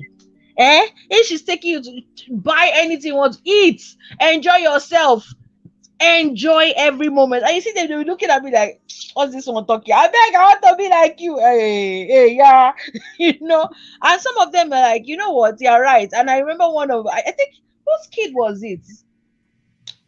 It's not Joker's kid, it's someone else's kid. Well, because I think I said it to Joker, but it's another person's kid. He said, Auntie, I'm listening to you. I am going to enjoy every penny of my parents' money, and I'm going to delay moving out of this house until it is absolutely necessary. I was like, you understand the assignments? Because when I was doing everything to leave home. Hey, if my papa dey alive now, tell me to come back. You think I will not carry my load and go back? I'll be back in my father's house faster than you can say Jack Robinson. Because I'm tired. Bread, this is waiting. This adulthood is a real serious scam. So you are right in so many ways. So any other thing? Because I was hoping that Bumi tell her, but today is her birthday. Should we say a No, quick I just. happy? Wait, she's coming. I just Okay, spoke with she's her. coming. Okay, because when she comes, I want us to sing for her. Yeah, using I her hope phone to Candy play can music. come. You see, imagine people will normally want to come and sit down as soon as the show starts. But look at Abby was still working even as she came on the show. You guys, you had to go and rest because you had overworked yourself. Mr. H2 was doing his job. Everybody is busy doing one thing or the other. So now because If when you, we if do you look at if you look at Abimbola's face now, you will notice the, that see stop for this. your Can you see Abimbola. She said money? her name is Abby. Respect what she said her name is. Okay, can you see the reflection of her glasses? Can you see I pound can sterling? see she's walking. Yeah, I know. No, see pound sterling and cryptocurrency. Wait. How many come up again? Leave Can you see the Abby money? alone. Can you see the money? Yeah, I said it. But I'll still apply for loan again. Now, all this your strong face will not change Now my you application. know. Okay, does anybody else want to share something that when they were younger they seriously wanted to do? Yeah. That they were like, Okay, let me say something. I know I used to be ashamed to say it. Before I became a man, I used to hope that my voice would be like either Tom Hanks or Michael Douglas's voice. Not really Morgan Freeman, but Tom Hanks and Michael Douglas. So I even practiced that when he cracked that it would be like that. I was like 12 years old then. I was like, okay, I'll be practicing my voice. Very stupid of me. I should have studied all the male figures in my family and known where mine was going. So as soon as after I turned, the voice cracked. I didn't hear anything. I didn't hear anything special. He said, I didn't hear anything. The older I grew, the more irritating my voice was to me because if I spoke, oh God, that voice it irritated me to the max. Like I hated my voice so much. Okay, it only changed when I started singing, right? But singing is just a moment. After that moment, I'm back to this ugly voice again. So this is how, and I also wanted to be 6 footer at all costs. Okay, but I missed it Ah, by an inch. I missed it by just an inch, 1 inch, 1 inch. I wait, you missed are it by five just nine. 1 inch. Who give you? Five I be eleven. 5'11". Just I missed it 1 inch. I could be six. There are shoes I wear that make me 6'6", but technically within myself, I know that I'm 5'11". So just that one. So maybe if I had that one and I had my voice, I don't think I'll complain. I would have got more chicks so in my younger Even the days. internet no gree for you. No, yeah, the one that went off, everybody was on. Well, me, I'm sorry. You're not 5'11". I am 5'11". If there's going to be half to it, I could be 5'11 and a half because I'm that tall.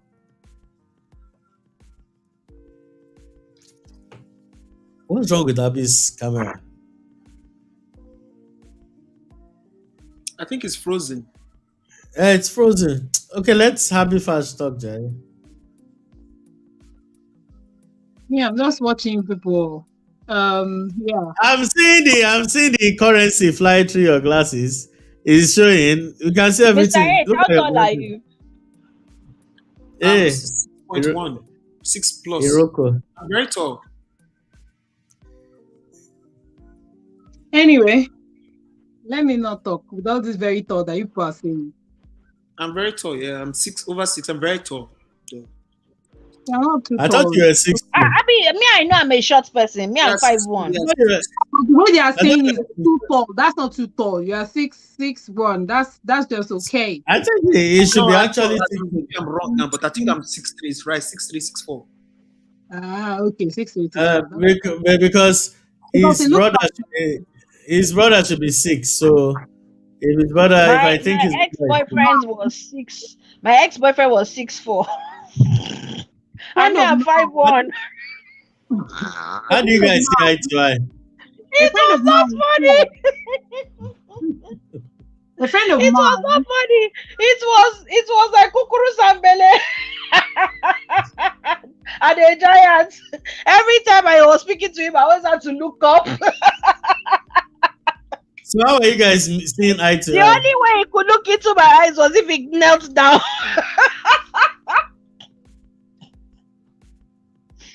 Even we inside. had our we had our ways. It doesn't concern you. A friend of mine, he was telling me that I've not met with him before, but I didn't, as at this time, I don't know his height. He was saying, "Oh, I cannot marry a lady that is short. I cannot marry a lady that is short." So I was like, okay. So he met someone, and I'm like, okay, is this person short? It's too short. It's too short. So I was like expecting that this person is gonna be like 6.5 or thereabout. And so when I asked him, I said, "How tall are you?" He now said 5.7. I still get disappointment. He said 5 what? 5'7". Well, You know what? no comment. Listen, let me explain this before somebody quotes me wrongly. 5'7" is a tall person, but the way that he was going about, I cannot marry a short person. For a man, 5.7 is too short. He's short. Do you understand? For a man, it is. But the way he was Even me with my shortness, I am very discriminating. I'm like 6. If I go with 5'10", You know what? You know how I see because that I'm line. thinking of my future, that my children should not carry my genes. So What were you saying, Ron? To be using microscope to be looking You for know them. that lie. You Junior! know what that lie. You know that what that lie reminds me of. It's like guys that when they're around women, they'll be saying, "Ah, my kidney is like elephant trunk. My kidney is like my hand." They'll Nonsense. make all That this get noise. the periwinkle.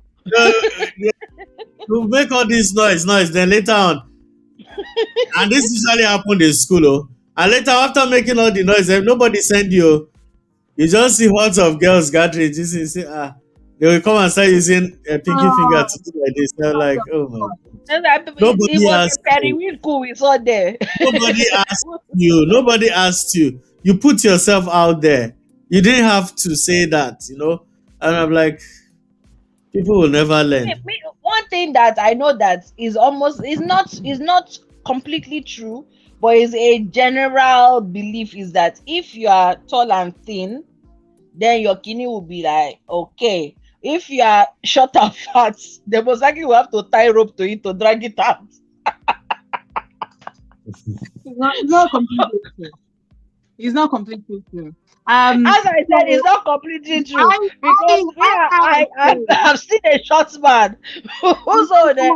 You know when somebody just unrolling. I've seen a short man before, and honestly, I have a question for short people. I have a question for them. And particularly male. Okay, let me be very specific. Darling Mr. H, I've born again. Don't worry, I don't see bad things again. Sorry, greatness. If you're watching, you better join in, oh. Greatness, I come have on a live. I don't phobia. see bad things again. My eyes are now born again. I have phobia for short men because there was this person. Maybe this is meant to be for after party. It was a short man, and after much more. This was how I thought that you know when you just for Judy, I don't know when you overlook the person. When you like, just commonize the person, that's what When I you disrespect the person. Jesus is Lord. By the time we I was finish, unrolling. finish this project, my life was never the same. Since that day, I said, "Moi, never." Oh my days! Oh my daisy days! And those are my, younger years my and all of God. that. Because I'll just look at somebody and be like, this person is like this one. I thought that I know all the look. Like you know how the spec is. Oh, hey, now there's a way that I can visualize and can say this one, I say not lie. I say he rolled it up and used rubber band to capture it. I don't want to lie.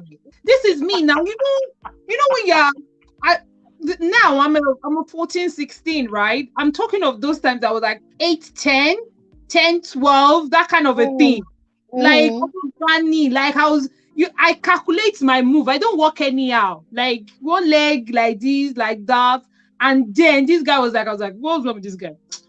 But this guy has been, he's been spending money, he's been doing all this. I was like, what can he do? Go and save. Is it the kind that made me climb window that time?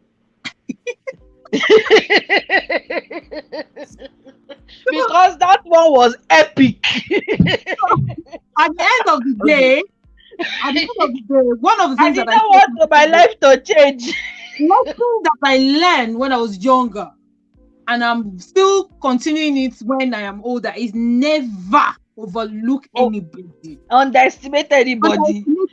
Rather. Never, ever, ever underestimate anybody. So when I see, but particularly, let me not lie, if I see a short person, I just, the thing inside of me would just be like, okay, flee.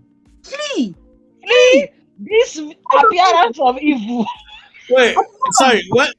Sorry, anytime you see these short alpha males, all these short men are always, they don't smile. All short men are alpha males. All short, because Well, they have that's where I'm going. Wait, sir, that's where I'm going. So anytime you see all these short, powerful men with their tall wives, and they are moving as if the world is revolving around them, what do you think is giving them confidence? Eh? Right. Rolling. Wait, what do you think is giving them confidence? But one of the things about Oh my this I goodness. also learn as a young person is that I don't know, maybe it's the shortness. They're always angry. So Yeah, things now. they feel like they So no somebody's not short hearing people them. are angry. Take it all. Take No, no, it. no. Generally, people that are overlooked are angry, not just short people. People Excuse that you. Leave are that over. overlooked. The case. Short people are angry because number one, we are close to the rumorless. We can hear what No, they are no, saying. no, because you overlook them a lot, it irritates them, and they They have not a born. lot. They not born anybody to overlook me. But all be say we short people, and I know Abi, that abeg, we short people. abeg, Mm-mm. Now, abeg. I know that if you I'm not press going the, to I know that if you press the bell to my door and I open the door, I if peek to the keyhole and I don't see you, if and I I'm open not the door, going to go, I'll look for you. if I want to go on the I'm flip not that side, short. I am not that short. if I'm not I going have to go on one the flip inches. side, 1 inches to my five. I be 1 inch to my 5 feet. let's Oh, I talk have now. 1 inch to my 5 feet. Do not talk nonsense. If I'm not, I'm not, You see, if I'm I not am going the to move perfect this, size for Mr. H. The perfect size. if I'm now going to move it on the flip side, lot of tall people, I'm sure Kay is watching this. A lot of tall people, no need brain, Ah. a lot. Now,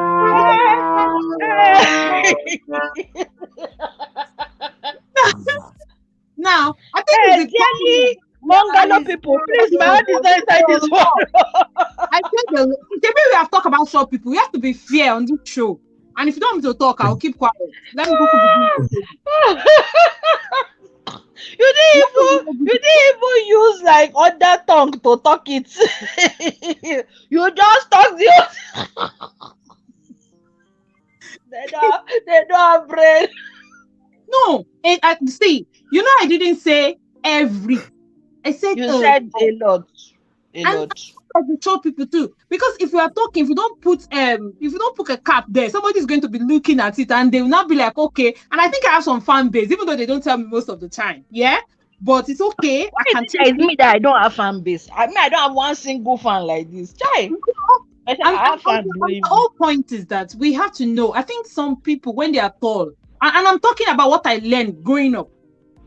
Some people, when they are tall, the tallness is oti bogobo. I'm trying to look for the right English because I don't understand English too much. It has It covered has the sense and the sensibility. place that is meant to, you know, the Hey, if medulla I used to give my oblongata, love, but I've abandoned him because he went and declared love to medulla oblongata, that thing that there's something there, amygdala or something that performs the brain to be working okay. The thing will just be evaporating. Am I Euro?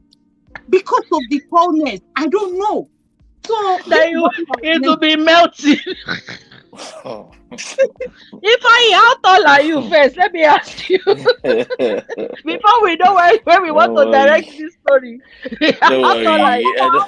I, the only reason, can you hear me? yes, you Yes. can. The only reason I came on was just because of what you were saying. That I'll dispel a few things, but before I came on, I first checked whether Bumi is here, whether she wants to come and Who kill is me. that here? This birthday. So, Today is even her birthday. Oh my Today is God! her Happy birthday. birthday! Happy no, birthday! this birthday. No, she's I coming said on. that. She's coming on. She's I coming said on so that you to can sing a special love song to a special love song to your love. so my wife will not come and kill me. Song that they're No, asking me to this sing one, since. I actively encourage anything that is going to put bush inside your problem. Oh my God. So The thing if I have I to say to how you, 5'9".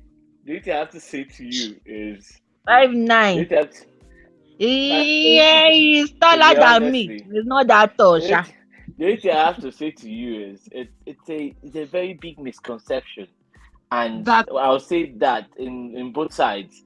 So it's a general thing when you think, like you said, short people are angry. Why I'm laughing is because I was reading a book, the Promise of Giants, that that mentioned exactly the same thing. The person that wrote it is John No, Amaechi, the you Nigerian. know the That the other topic. hold on, hold on. Sorry. What he now You said, know the what topic. he said was on the tall Wait, side. wait. Hold on. What he Let's said was on define the talk. tall side. That's what tripped me. What he said was on the tall side.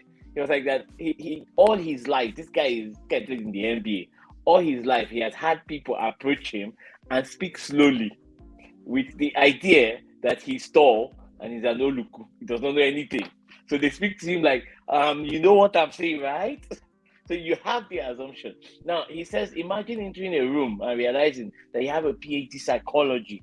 You're built like a linebacker. You can slap somebody, the person will fall away. And everybody in the room tends to just think you should be the dumbest person and you're only good for body armor. So, and all your life, you just have to do that.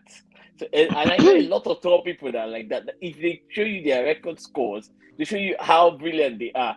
The first thing, what do you call it? Ron, remember Shaban. One Shaban, he's really tall. Shaban was tall, but Shaban Yusuf was tall, but Shaban was brilliant. But it was those two things that you couldn't combine in one sentence. How the hell are you that tall, and why are you brilliant?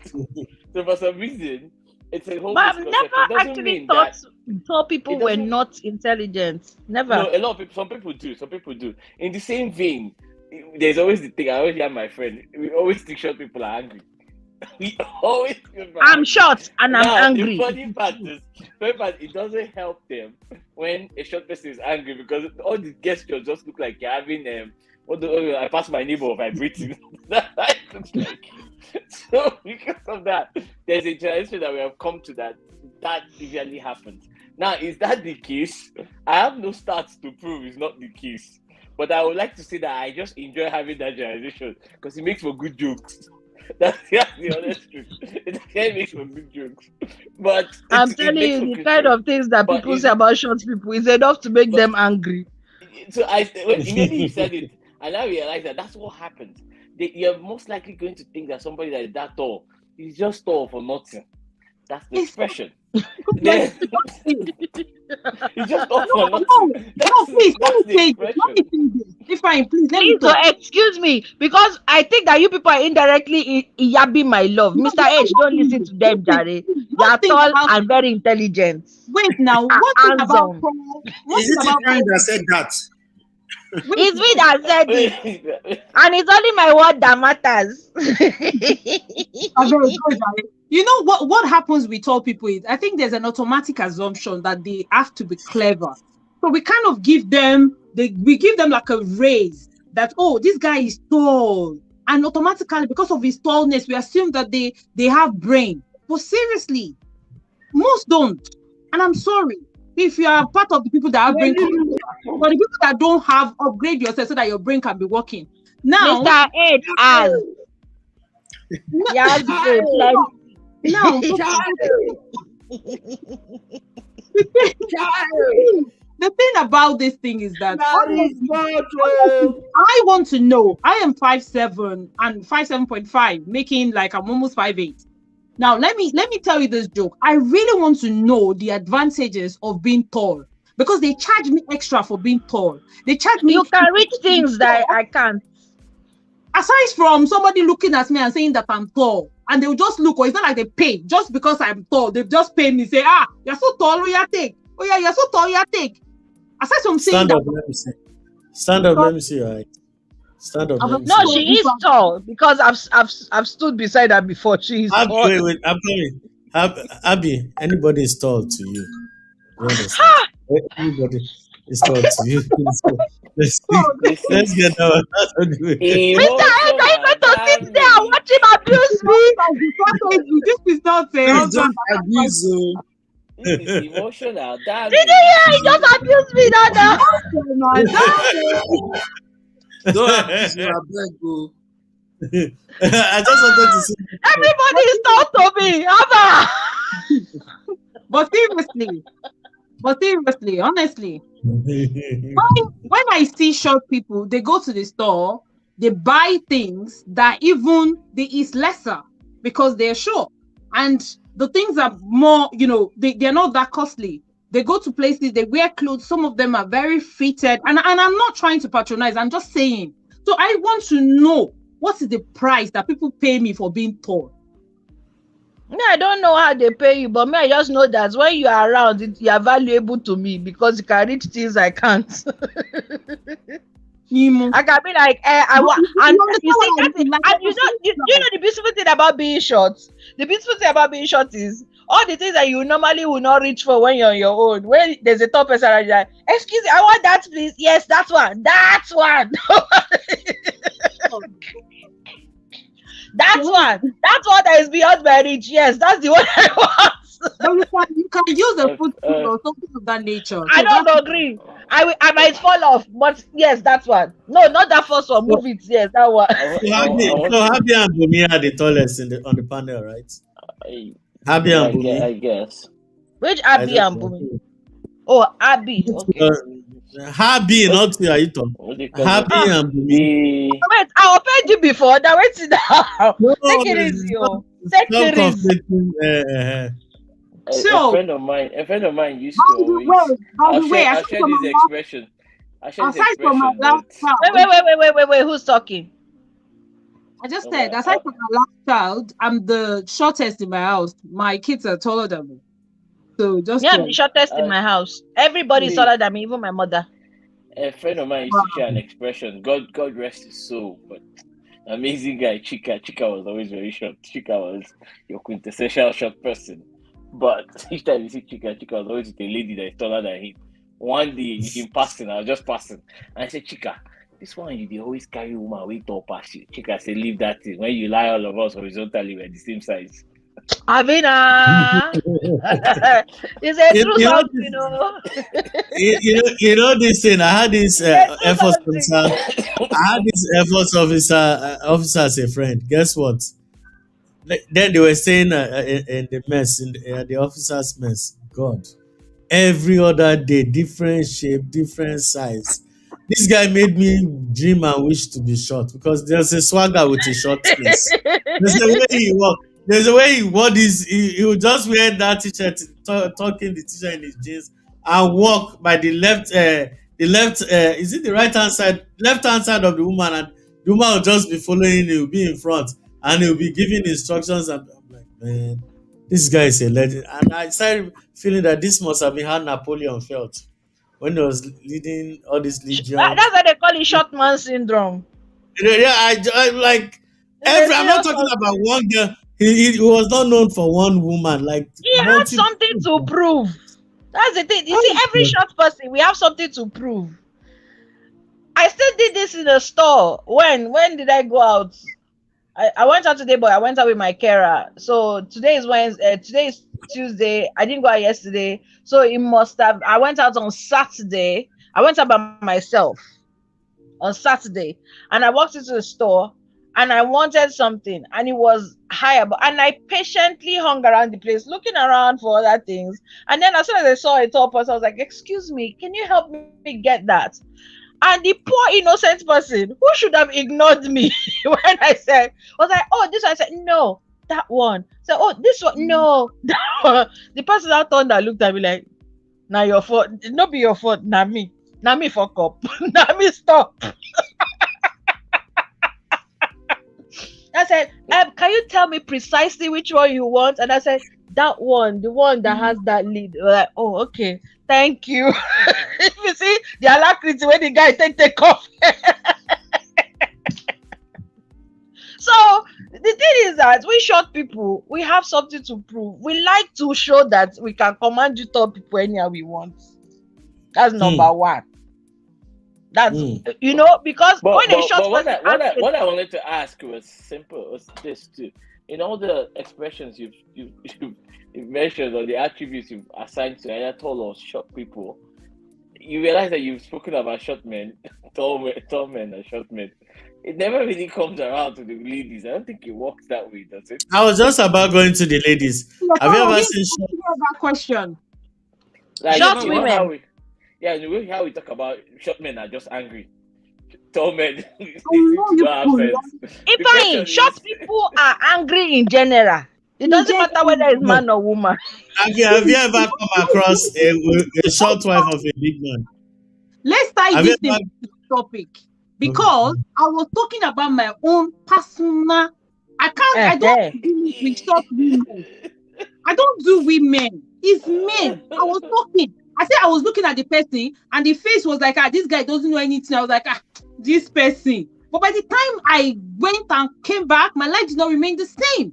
And that became short men are wise now. Short men are wise. Because they represent a whole generation of people who commune with the ancestors. Yeah, short men are wise. I don't know what you're thinking about this. Short men are very wise. They are not wise. I'm saying that my experience is a one-time experience. And I said, never again will you go near a short man. Call it The fear of a short man is the beginning of wisdom. Anything that will come in, I flee from every appearance. Wait. Everybody on this panel, are you guys trying to tell me you've never had an encounter with a short wife of a big man before? I'm short already. Why should I be surprised? A short wife of a big man. That's her husband is her husband is a rich, powerful person. But the wife is like a Maltex bottle, like very short. Have you ever had that kind of encounter before? I said, if you want to talk about your own speak of your own experience, please. Talk about your own experience. My experience, Ron, what's about you? Before you start your meeting, one thing about you is that you asked me, I was always does is Me Too movement on any topic that we will do. Exactly. I was quiet and you said, tell us your experience. And I said, this is my experience. It is my own. I did not deal with short women. I did not deal with tall women. And I appreciate your honesty and your change of. Talk your own. No, I appreciate your honesty and your born againness. But I'm trying it again. That have you ever had an encounter with a short wife of a powerful man before? Like you just enter her wahala. Just talk that you've had an encounter with a short, because the thing is that how can somebody who most likely is taller than me intimidate me? Yeah, it happens because really. Sorry, let me ask this question before I go lose guard first. Say the topic now, adulthood the scam, Abi. Exactly. Let us go faster. Let us leave short people alone. Which direction were you for trying to take it? Is it because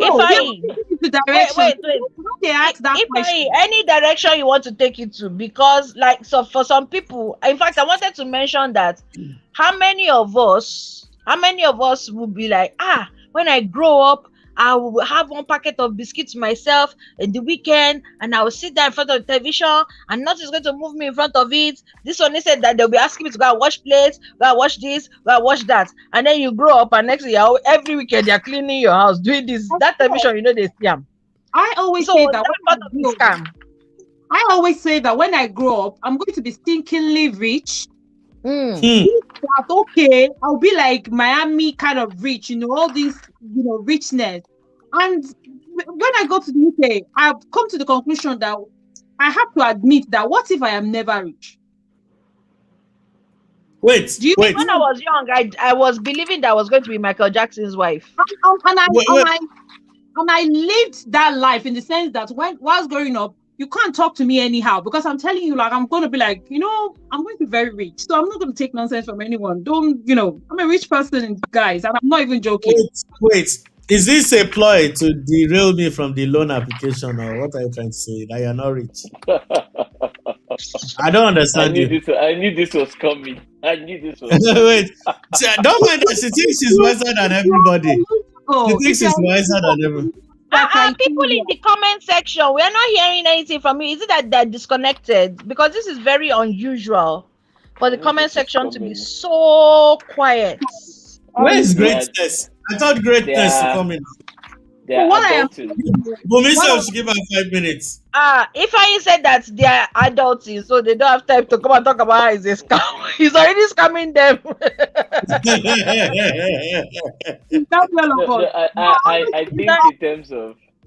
I think in terms of adulting, why people, I've seen that thing. I've seen the whole song. The song is nice. Adulthood that scam. Everybody's singing it. So everybody's singing it.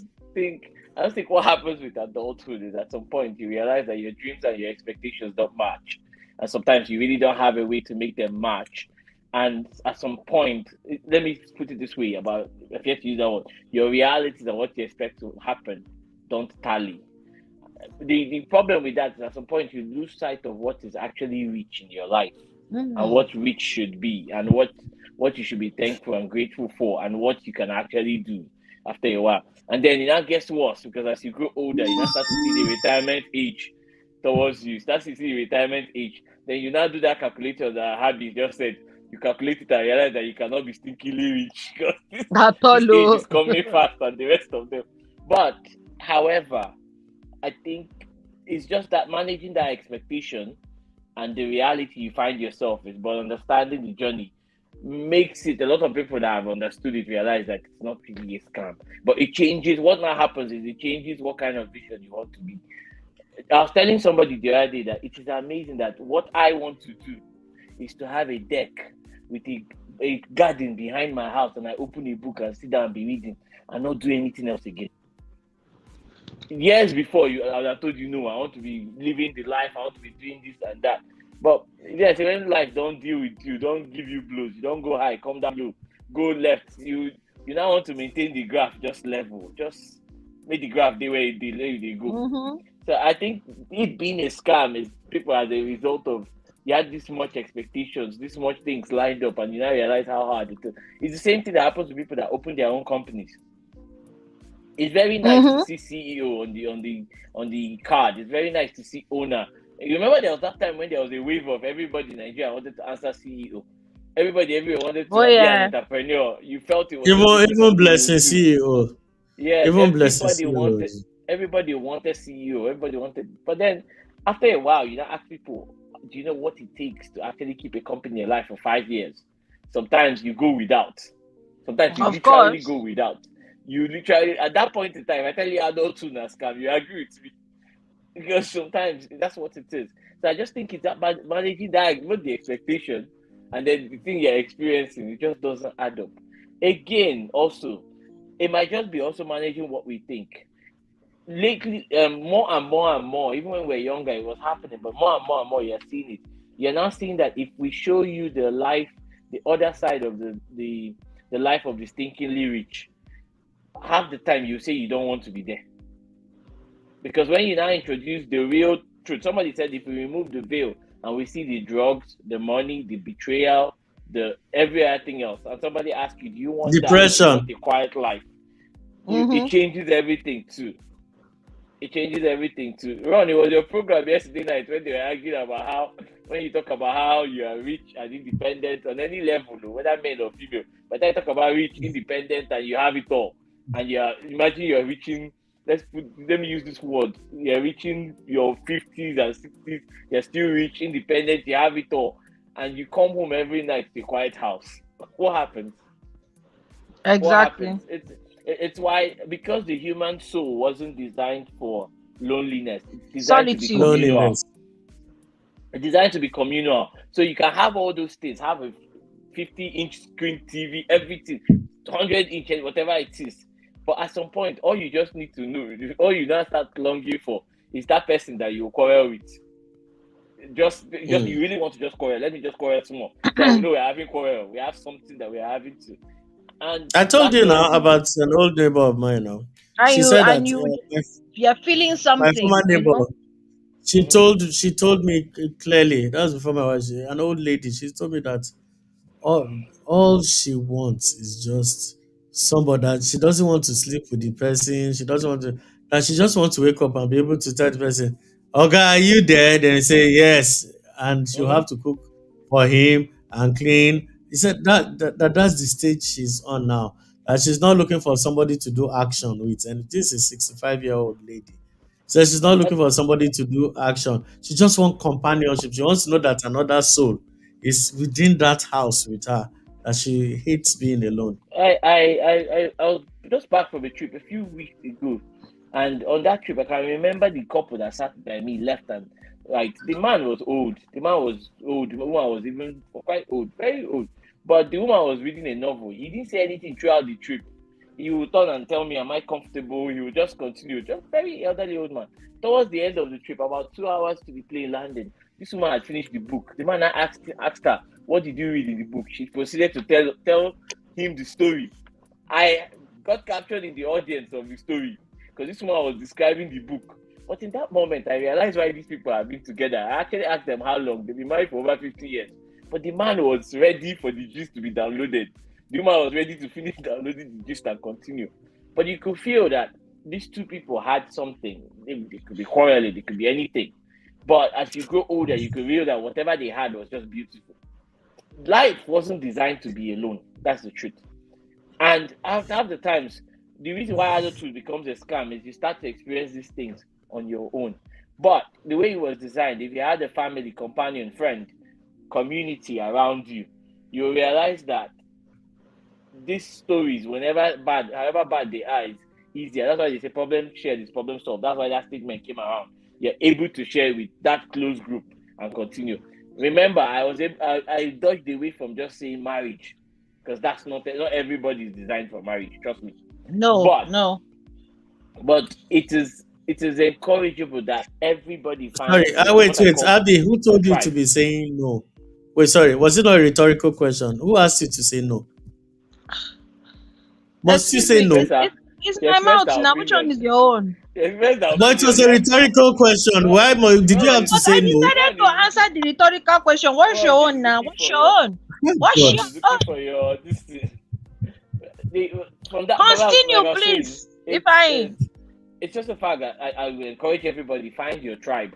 What does it mean by tribe? Is people that vibrate on your own resonance, people that you can actually trust, call on, people that you know that. How do you put it? If you ask yourself to look in a mirror and tell you how good you are or how bad you are, they'll give it back to you the same way.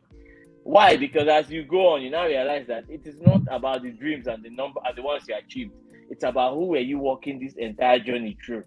So that when you tell them that my blue shoe that I loved so much, you remember it. You can say, "Yes, I remember the blue shoe," and we'll laugh about it. The only problem is by the time we get to the end of life, a lot of us miss out on having that community. So we have regrets that money cannot solve. That even if you send your child money, it will not solve. Even if you send everybody money, it will not solve. And you see us doing things, you see people contributing to causes just to have a redemption of their particular soul. That one too, I don't know whether they work, but maybe they contribute. That's where some people get some money to fund some causes, which are nice. In general, what I was saying is it's not a scam. It's just how we manage our expectations. It's just exactly what we come and see. But I see how even now, we all wrote that list now. By 24, I'll be married. By 20 this, I'll be having my please own don't kids. remind me. By we all wrote the list. By this, I'll be a very well accomplished doctor. And some of us went to become doctors, become what you wanted to become. But just that after getting the certificate and that, the next day you now realize it just wasn't complete. Meanwhile, there are some people that just didn't set any expectations. They were just really happy people. In fact, they married the love of their life while they were 18. By 22, you see the man is still there, he's just going. And if you ask him about life, he says he's going now, they leave him. So it was just a question of your expectations meeting your reality. And even if they don't match up, you can always dream again and get it.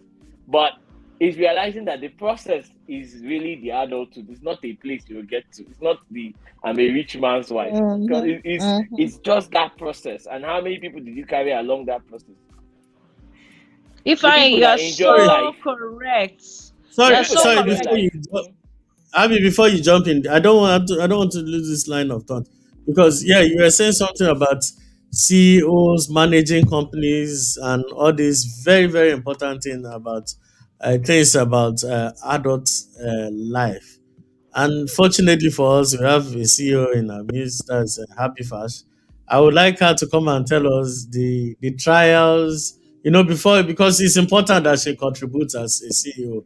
She should tell us the trials, challenges, and tribulations of being a CEO at her level and how she overcame it as an adult. This Because campaign for her money, you have not dropped it. Okay. okay, let Abby, her talk please now. take your moment to think while I quickly say what I want to say. So I'm Okay. going to do a bit of name dropping here. Um, something happened about 2 weeks ago, and I was immensely upset. Hmm. Immensely upset. It's been a long time that I was that upset. I sat down. No, I actually, because I was left standing in a place. I stood and I thought about my life and I started to weep. And the only person I knew at that point in time that was going to understand why I was that upset was beautiful Nubia. I'm sure you guys know beautiful Nubia, and if you don't, go on Google, you'll know him because I've known him a long time. He's a friend of mine. He's an artist friend. He's also a big brother, someone I can always reach out to. And it was late at night. This was roughly around going to 12 midnight. And I sent him a text. I said, I'm very, very upset. I need to talk to you. And he called me back. And I was like, what's going on? And, something had happened about 3 years prior that then nailed that feeling for me. Someone, a family member looked at me and said, you have no job. You have no husband, no children. As of that time, my papers weren't regulated, so no papers, no money. They sure counted everything I did not have. I didn't have a home as of that time also. You are just like a snake that climbed on top of a rock. And then 2 weeks ago, something happened that made all of that statement come and sit on me like an elephant. And I was sobbing. Sobbing. And No, Nubia, I wait, it is my phone number, Abi.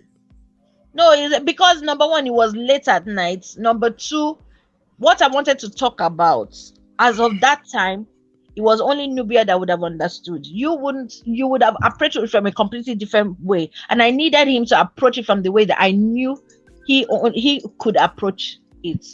So he listened to everything I was saying and all of that. And he said, Abby, you know why you're crying? You are judging your life by other people's successes. But do you know what they did to get to that place that you call success? The reason why, even though you're in the same field with them, but you did not achieve that so called success, is because, let's be honest, you can't do the things they did. And a lot of the things they did was not savory.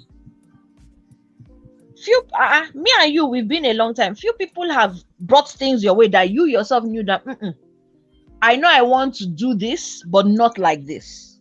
So you are the only, and he said this statement. This statement went deep into my soul. He said, you are the only one who measures your success. You don't measure your success by anybody.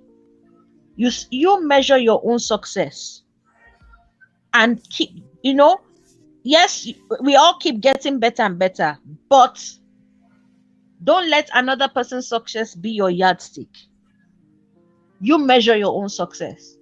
And we spoke and everything, and by that time I calmed down, and I actually sat down and I started to think, okay, Abby, what are the things in your life that you can call and say you're successful? Number one, you have friends you can call, whatever way you're feeling.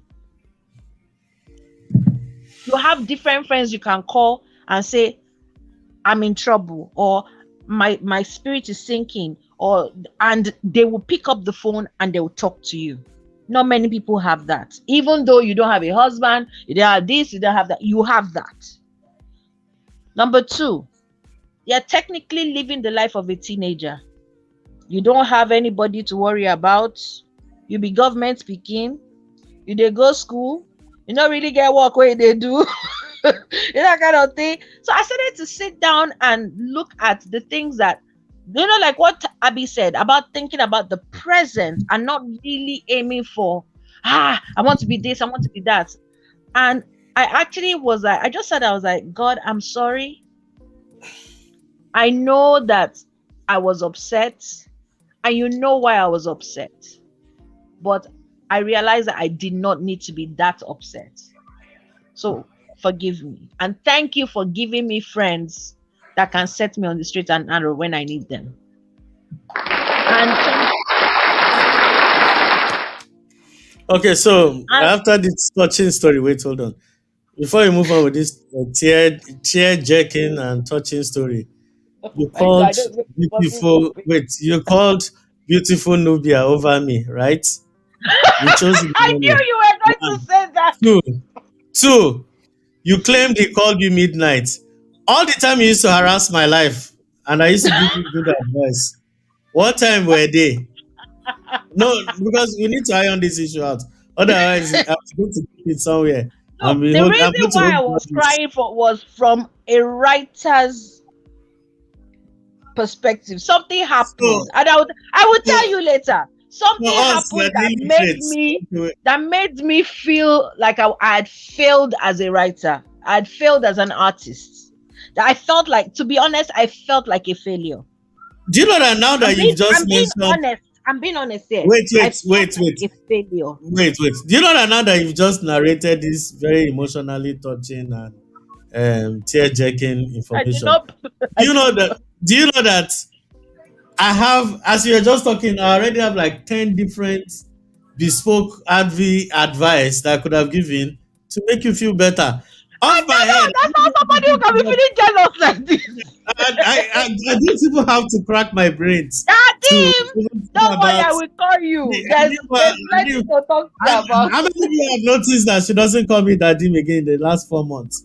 I knew there was a shift in paradigm. That's why this year Abby called me this evening. I said, "You don't call me again. Why is it that you don't call me again?" I knew there was guilt hitting your There soul. was no I knew shifting that there was paradigm something then. guilty Look, Mr. conscience was Man, talking. I am in 4 separate schools at the moment. Four Wait, separate schools. wait, wait. How I never School run aside, myself, I don't know.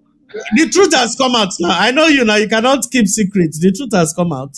This is you just I expose cannot keep yourself. doing. So my whole mouth is loose. I cannot Okay, keep well, before I deal with you, I'll deal with you later. Let Abby give us if I a CEO Mr. perspective. H, now look at they look me. Wait, Everybody wait. care. Let Abby give us a I perspective. look with a look. I All just right. No, look. let Abby give God. us. Let Abby give us a perspective from a CEO I point didn't of even view. finish what I was saying, but I knew that as soon as he said Eh, I knew he wanted to fight me that I it's, did not funny. what you want to say is no longer important. It's no longer. It's no Um. longer. Abby, I beg, please give us a All right. CEO So perspective. Okay. I don't know where to start from, but doing business is not an easy thing. Sorry. Hello, Femi. Hello, Femi. Hey! Okay. Okay. Welcome. So, So so Abby. doing business is not an easy thing, like the way that people portray it to be. So a bit of Where's my introduction. daughter? I started selling at the age of 10 with my grandma, Hmm. and I was left in the shop to sell for about 2 weeks. I counted about 3 million naira from a Hmm. shop at the age of 14 to be precise. So I started going to the bank to pay money myself at the age of 10. So why I had to put some background information to that is just to buttress what Habi said. Now, I did a degree in business administration. I had diploma in business administration. So I don't know, maybe they closed my eyes when I was doing that, but for some reason, maybe I'm just destined to do business. So because I'm looking at it from this perspective, I'm thinking, why would I do diploma business admin and Mr. then go H, focus. Somebody is saying something. Focus on. Somebody is I saying do something. diploma business admin and then go and do degree business administration? It's like over like it wasn't the best for me. My mom, to be precise, she believes that going to university to study business administration was a waste of time. So we always fight. He said, instead of doing that, why don't you become a doctor? Why don't you become a lawyer? Why don't you become a nurse? Blah, blah, blah, blah. So it was a tug of war. But I love what I did. I love the fact that I did business. And one of the things that is very paramount that I always say to people is that when there is business, there's always risk. And you should know when to jet out. So with business, they should always talk about risk. And this is what they don't tell us. Oh, they say, I wake up this morning and when I started my business, I started with £10 and now it's now £5 million. Excuse me, can you tell us how you lost money? And I'm talking from the level of the fact that being the CEO of companies and also being a That's the part you're interested in. Being Oh, being you've been a yeah. chair lady before. You've been a chair lady before. No, I I've not didn't been. know this. Can I finish? Sorry. Good evening, everyone. Huh? Good evening, everyone. Ron, let her finish now before she loses her train of thought. What's wrong with Okay, you? sorry, sorry, Hello, sorry, Mr. sorry. Femi. You're welcome. Mr. Femi, you're I'm welcome. But just 1 minute. I'm 1 minute. being a chair of a charity registered in UK and also registered in Nigeria. I could tell you from perspective that when it comes to business or when it comes to you being a CEO, it's not something that is not a piecemeal. It's not a piece of cake because business will always, um, it could flop. It could flop. Business could be slow. And being majority of us are from religious backgrounds anyway, and I'm sorry if I'm generalizing, but majority of us are. And then is a conflicting of interest when you have that thought of, I can never fail. Ah, the blood of Jesus, I can never fail. But in business, come off it. You're going to lose some money. You're going to lose some money. You're going to gain some. You're going to use money to invest in business. You're going to lose it. And it's not a cost. It's not like I'm using something to say, oh, you will lose money. But No, it it's is true. that you preparing your mind to know that, okay, I'm going into this business. And the reason some of us cannot just leave work and say we just want to focus on business is that risk that is still involved because I trade, I do quite a few things. And sometimes you look at your trade like this and it looks like you want to run mad. And so at the end of the day, it's all about managing the risk. So if you want to go into business, think about it. Be very calculative. Don't go too much. Don't do overboard. And I like to call myself a serial entrepreneur, even though I don't have that much money to call myself that. But because I do a bits and bobs here and there, I don't like to just You and Ron, I don't know who is lying the more between the two of you now. Oh yeah, Wait. Mr. Femi, please join us. Mr. Oh, Femi, you're taking before we continue. Oh, he's Mr. taking Femi, are a you still walk. there? Yeah, it's there. You're on mute. Yeah, you're welcome, sir. Yeah, good evening. Good evening, everyone. Good Good evening, sir. evening. Good evening, sir. Good evening. How are you doing? I'm joining for the first time. I've been invited. I've been invited to your program Sorry, three, sorry. four times, but Hey. I'm joining live.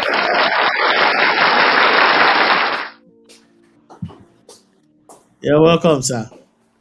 So we are actually talking about how Yeah. adulthood is a scam, and our experiences. So everybody's sharing their experiences, and also we were learning some tricks of the trade, for how some people are coping and dealing with adulthood. You know, so that's what we are talking about here. So Abby has just been sharing some thoughts with us about being a CEO. I don't know, is Mr. Femi still there? Okay, I think he's going into the subway because I Hello, could I see lost him you guys. walking. Hello? Hello, are you going on the subway? Hello? Hello, can Hello? you hear Lost you guys. us? Hello? Hello? Yeah, I can hear you now. Yeah, quite and clear. Yeah. Yeah, are Yes, you I can going hear Okay. you into the now. subway? I can see the subway No, I'm signs. walking out of my, yeah, I'm walking out of the station. I'm walking at King's Cross Station. I'm walking out.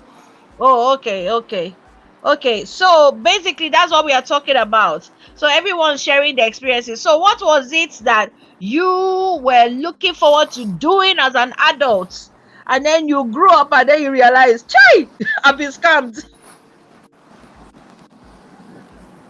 Um, I won't say I'm scammed. I would say I'm happy I went the route I took because my dad wanted me to take over from him, civil engineer, being a contractor.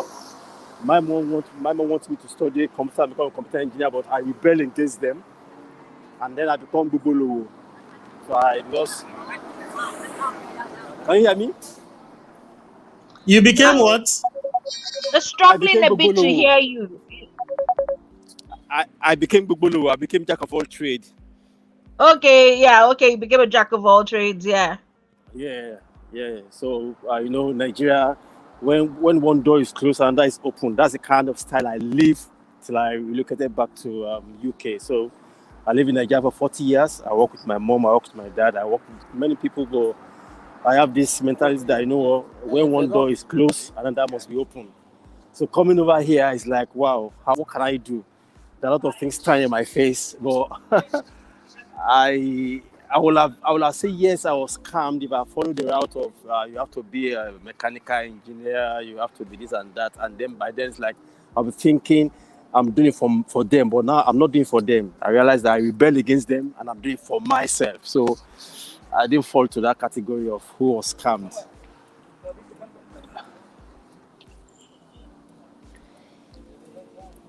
Okay, so okay, so you mean you fulfilled your dream, like your childhood ambitions, like what you set out to do from Yeah, childhood. yeah, It yeah. worked out for you. Being a rebellious son to my parents, that triggered the fulfillment because I just, when that's okay, you are by age of 25, you have to be a PhD holder. My friends in that, his son was all those stuff is like, really, you want me to be a PhD holder, Mm. but flimsy excuse, so to say, but not real. You can't even take care of your wife. Your wife is somewhere else. You marry, you are married to another woman. So I rebel against them. I refuse to allow that to fly, and then I begin to do things in my own way. But late 90s, I begin to reshape my life. Yeah, I'm not. Yeah, up to now, I have no PhD to show for it, but at least I did other things that exposed me to businesses, entrepreneur, project management, and co. So I achieved that, which I'm happy about. But that goal that by so age you become a PhD holder, no. I want that could not fly. I refuse to allow that to fly because I was seeing a man who was saying who fulfill all righteousness, but doing something, do as I say. So I see him as a do as I say things. So it's like lie and igba. So that's exactly what really happened. But So today I'm happy. so it's basically like you achieve fulfillment from rebellion in Yeah. the That's long right. run. Yeah. That's it. Yeah. That's That's it. a good one. I like Yeah. that. Yeah. Yeah, I think it sometimes it works. I think Sometimes. a bit of rebellion when you have a bit of faith in yourself. As I've said it on this forum before, my parents wanted me to, well, my dad wanted me to be a lawyer, and I was actually given admission into the university to study law. And while I was waiting to register, I saw people dancing and and doing theater, and I went to meet them. I said, "What department is this?" And they told me it was English and theater. So I just went and switched behind my parents' back. And I I had you didn't listen then you've heard this before. And I had that much conviction in myself that I actually told the lecturer that I asked to pose as my father. I said, "Sir, this is where I'm meant to be." I said, "This is where my destiny is." And to be honest, when I look at the trajectory of my life, when it regards my art, I really am where I'm meant to be. Maybe, like I said about 2 weeks ago, I was very upset. Maybe I felt I would have gone further. And that's why I was really upset. That's why I felt like a failure. Not as a failure that I wasn't doing what I was meant to do, but that I wasn't doing what I was meant to do properly. That was why I was feeling like a failure. But honestly, it is true. When you know where you're supposed to be, when there's a feeling, that feeling they say you know that you know that you know that you know. Everything might not work out right, but because you're certain, like how Mr. Femi is saying here, when you're certain that that's where you're supposed to be, even when the downfalls come, they are not like the downfall of someone who knows they're supposed to be a musician but then ended up becoming a doctor, Mm. because that one is a bigger fall, that one is a bigger pain, because now they are what they don't want to be and they're not even successful at it you know Yeah, that's true. Yeah, on the contrary, it depends on how we're able to manage the defect. Because at deception, I was rebelling with my eyes closed. I was blindly a rebellious guy. But along the line, I now converted rebellion to positivity. That's why I was able to achieve many things. But by then, I was mm, just rebelling, shutting the door against myself.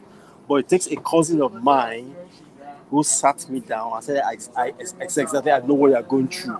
But why don't you turn it why don't turn the situation around in your favor? And that just triggered something in my mind, my brain, and then that was it. Along the line, I began to party with my mom. I went to my dad and said, okay, I forgive you, and then, but just that don't dictate to me, but allow me to express myself in a certain way. And before you know, I become my mom's manager, I run a business, and then things begin to happen. Then I moved out again. Okay, let me go back to Which school. profession did you switch to? Eventually, which profession did you grab? You are asking a big question. Oh, okay. So it's like a I broad. studied. I He said he's okay, a yeah. jack of all trades. That's what he said. I stu- Oh, okay. I studied Sorry, I didn't get printing. that part.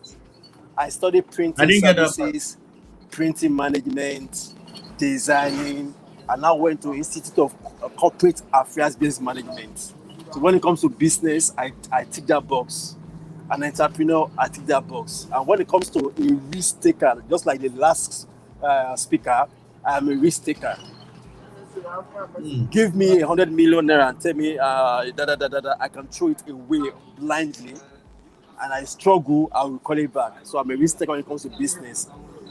I don't have a savings because why? I believe in investment. I believe in partnership. I believe in doing things. Okay, Rwanda has a lack. How can I put 10,000 pounds in that lack and turn it around? Okay, Guinea Conakry. Although I've lost business in Guinea Conakry because of the new takeover of the military government. Mali, there's something in Mali that's who I am, and that's what I've been doing since I arrived this country 2011. But I just say, no, enough of Nigeria. Let me go back to where I was born, start doing businesses, and then. But even though I'm here, my mind is still in Africa. Oh So yes. I'm a project manager. I am an entrepreneur, and I run businesses. I'm a media personnel. So it depends on what comes my way. But what happened is those guys in Nigeria that knows me, they communicate with me based on what they know me for. Femi, we want you to help us with that container. Get supplier for us and do it. Then Brexit was a defining factor for me. Brexit triggered a fear in me for the first time in my life. I had to go to 9 to 5. That's where I work now temporarily because Brexit twisted my brain. It's like, oh, and Brexit. then twisted my brain. That is, I can't start begging. I can't go into all this government FEC. I don't do Programs. that. So no, I don't do that. So I had to go back to 9 to 5, and then that's why I've been managing. So I'm planning my exit and go Excuse back me, to please. full time. Ron, take over. I need to quickly step out. Sorry. Oh, okay, okay, So okay. if it's So continue, entrepreneur, sir. if it's entrepreneur, I'm there. If it's business, I am there. Buying and selling, I'm there. Presently, although I'm trying to engage DJ Abbas, presently I am the Oh, you're from DJ Abbas's group, right? presently I am Okay, the okay, sole okay, okay. distributor of Mosquito. Mosquito is a water-based product you apply in your body to repel mosquito. So I Oh, am okay. the distributor to Africa. Yeah, we have a No foothold in harsh Nigeria. chemicals. No, no, No no, no, no. harsh It's chemicals. water-based. No, water-based and plant-based. No, we have the lotion, we have the spray. No, very soon I'm trying to tick the boxes and then sign dot the T with DJ Abbas. I'll use his platform to promote so that we have more Nigerians and Africans to tap into that good product. No, it's a good product. It's water-based. It's DEET-free and it's biochemistry, and all the dermatologists have endorsed it. Both here, it's manufactured in Germany, but we are bringing it to UK and taking it to Africa. So those are the things I do behind the scene, even though I'm still holding on to my 9 to 5. Why it lasts? Maybe this year I might resign and then go back full employment. Abby, Oh, you're no, not Abby, yet. we can't hear you. But We can't hear Abby, we you. can't hear you. Yeah, I mean, but having said that, Okay, I can hear you eh, now. I'm trying to call so the attention of Mr. Femi. You have turned this place to marketing ground, though. Don't market here now. You have to pay us to Mhm. so having said that, no, I'm going back. Having said that, I've seen some people like me who rebel negatively. Maybe they have grudges against their dad and mom, and they told my line, and today they're regretting. Because what happened is my parents' divorce affected me. That's exactly what triggered my rebellion. If they were living together, I don't think I'll go that road. So I might also fall to that category of scamming. But what triggered my rebellion is good and separate ways. I wake up in the morning, I want to see my mom. I'm seeing him, I'm seeing her with another man. I want to see my dad, he's living with another woman. So that triggers my rebellion. But along the line, Mr. thank Femi, God, Mr. I was able, Femi, sorry, I was able to Mr. convert it. Femi, Yep, sorry. yep. I like what you just discussed now because we've tried to have conversations around these kind of things. So maybe in our next, not our next topic, because the ladies usually come up with the topics. We are going to discuss this issue, how these things affect children and words, because a lot of education is not, or light is not thrown into this. So I'm happy that we have a very grown adult that is even admitting to the effect, what happened to him as it occurred. We'll have a platform for that. An episode.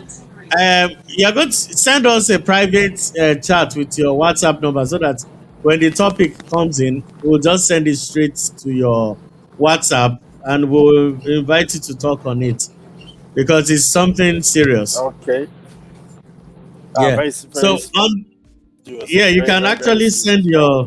you can send your WhatsApp contacts to what they call it, to the private chat. There's a private chat on your screen. You click it, send your WhatsApp number. So we'll just lift it Okay. and add you to our mailing database.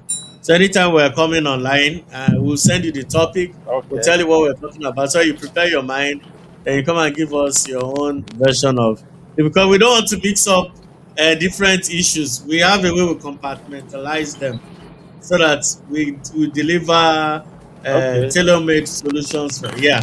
But I like the, oh, okay, I think you sent it already. Oh, okay. Oh, okay, okay. Thanks. So I like the way you sent it. And again, I have to thank you for coming in today. We really appreciate your contribution today. We hope that this one will be only Sorry, I'm once. back. Okay, we hope that this is not just a once-off participation. You always come, No, because we need. I really wanted to join you. I really wanted to join you about 3 episodes away, but I was on YouTube, and then the lady that invited me could not get back to me and tell me I have to come through stream here, so I lost out. That topic was Okay. Now really I'm adding fun you to to the me. database now, so that I'm Mr. adding you to the Femi, database. we are Okay. on the same forum, aren't we? Yeah, with Yes. DJ Abbas, yeah, every Friday night. I was But I'm not looking in at you that Caucus. you are familiar. Thank you so Yeah. much. I really appreciate you coming on the show. Thank you. And Can, your can, can contribution I is invaluable. can I speak to something that he spoke about? And sorry, Yep. Mr. Femi, your background noise is a bit harsh, so you could mute yourself if you're not talking, sir. Yes, that makes it easier.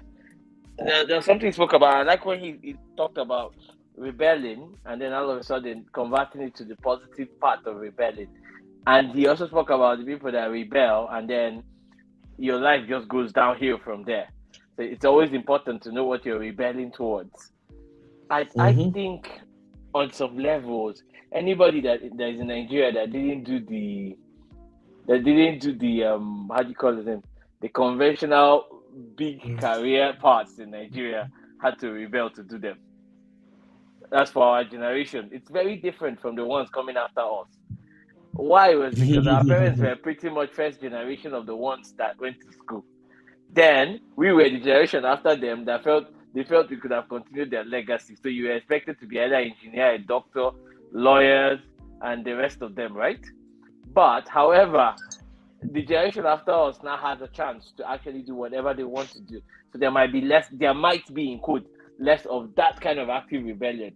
But what I liked was when he mentioned the two types of rebellion, that there is actually rebellion that yields good fruits, really rebellion that you know what you're doing, and there's the one that you're just reacting.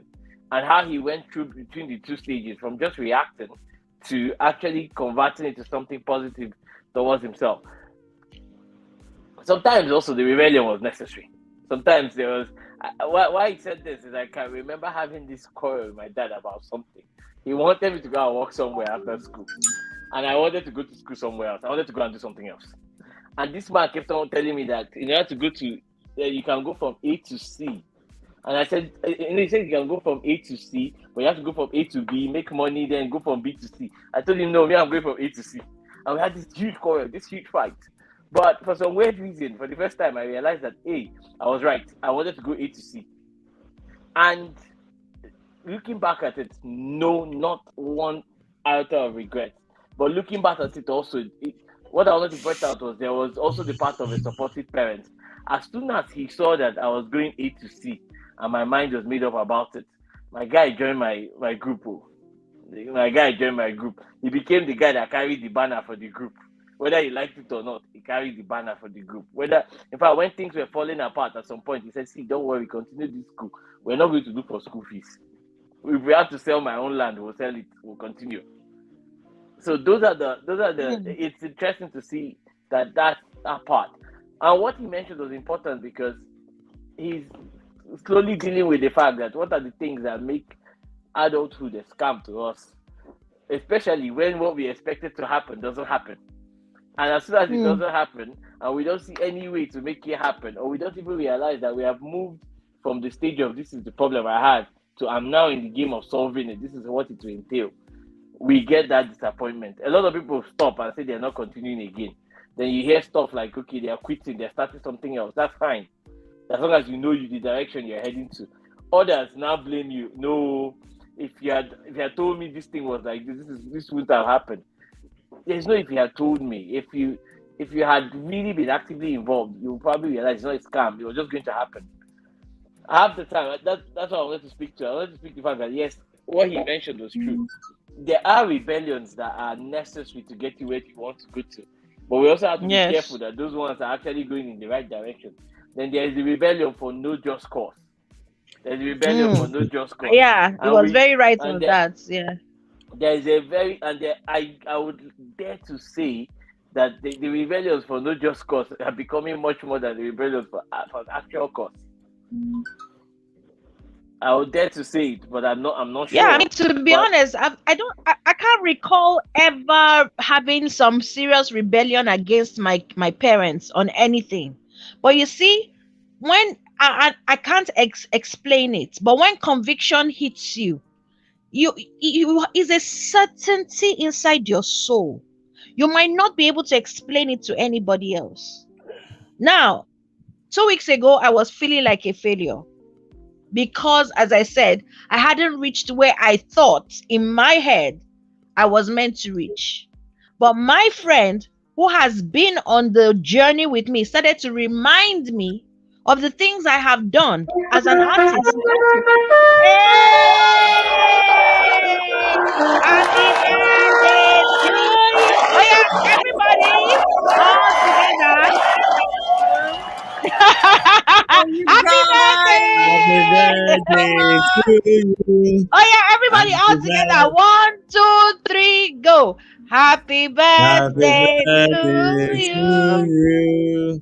Happy Happy birthday birthday to to you. you. Happy Happy birthday, dear Booby. Happy birthday to you. Beep, beep, beep. You guys Beep, so beep, much. I'm so tired. How does it feel hitting beep. How does it feel hitting 25 again? You know? Sweet 60. Adulthood has not come to deal with you yet. Don't worry. You haven't seen me when I try to get up from sofas. These knees, these joints. I'm telling you. That's part of the thing I was thinking of when we were talking about this. Is that when we were younger, you would be like, don't worry. When I grow up, I will go to club and I'll dance all night. It takes me a month. If I go anywhere like this, I need 1 month to recover from that party. I'm so old. Oh my God. How was your day? How's your birthday been? I had the best day, and it's not even over yet. And I'm glad I can catch up with you guys because this topic seemed like it would have been so funny. I'm so sad I missed it. I think Don't worry, the video is there. We have laughed tired. They have abused every tall person, no. They said that you tall people, you don't have sense. these people, these Wait, people don't have Bumi, sense. what's your height? What's your height? 5'7.5". Ah, Hey, your turn now. Money, you tall people. Need sensibility. For this sensibility, for you tall people. This is not right. This is Abby reporting wrongly. Abby, you are very tall. I remember when I saw pictures of you and Abby at that party. I was shocked. no, At no, how no, no, tall no, you no, no. are. Everybody's taller than Abby. That's not the point. No, not The Abby. point is the Ron, stop abusing me. Leave me alone. Bumi, the point, everybody's taller than Abenge. Bumi, the point is that they said we should talk about our experience and all that. So I said I met a short person, and after the encounter that I had with that Mr. Femi is like, what is going on? I vowed that never ever will I have any dealings with a short person again.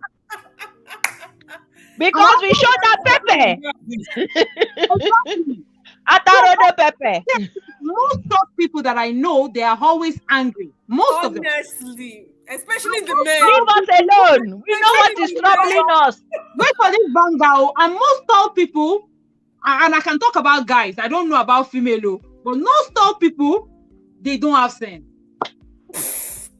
Ah, Oh my God, now I'm going to be thinking about it. Because you're right about short people. But Send then a part through. few tall people I know, they don't have sense. Mr. H has plenty sense and sensibility. I refuse to accept this insult on his behalf. Is Mr. H What tall? nonsense? How can you have 5 feet and be tall as well? Please stop breaking Mr. my. H is 6'2". How dare they? Yes.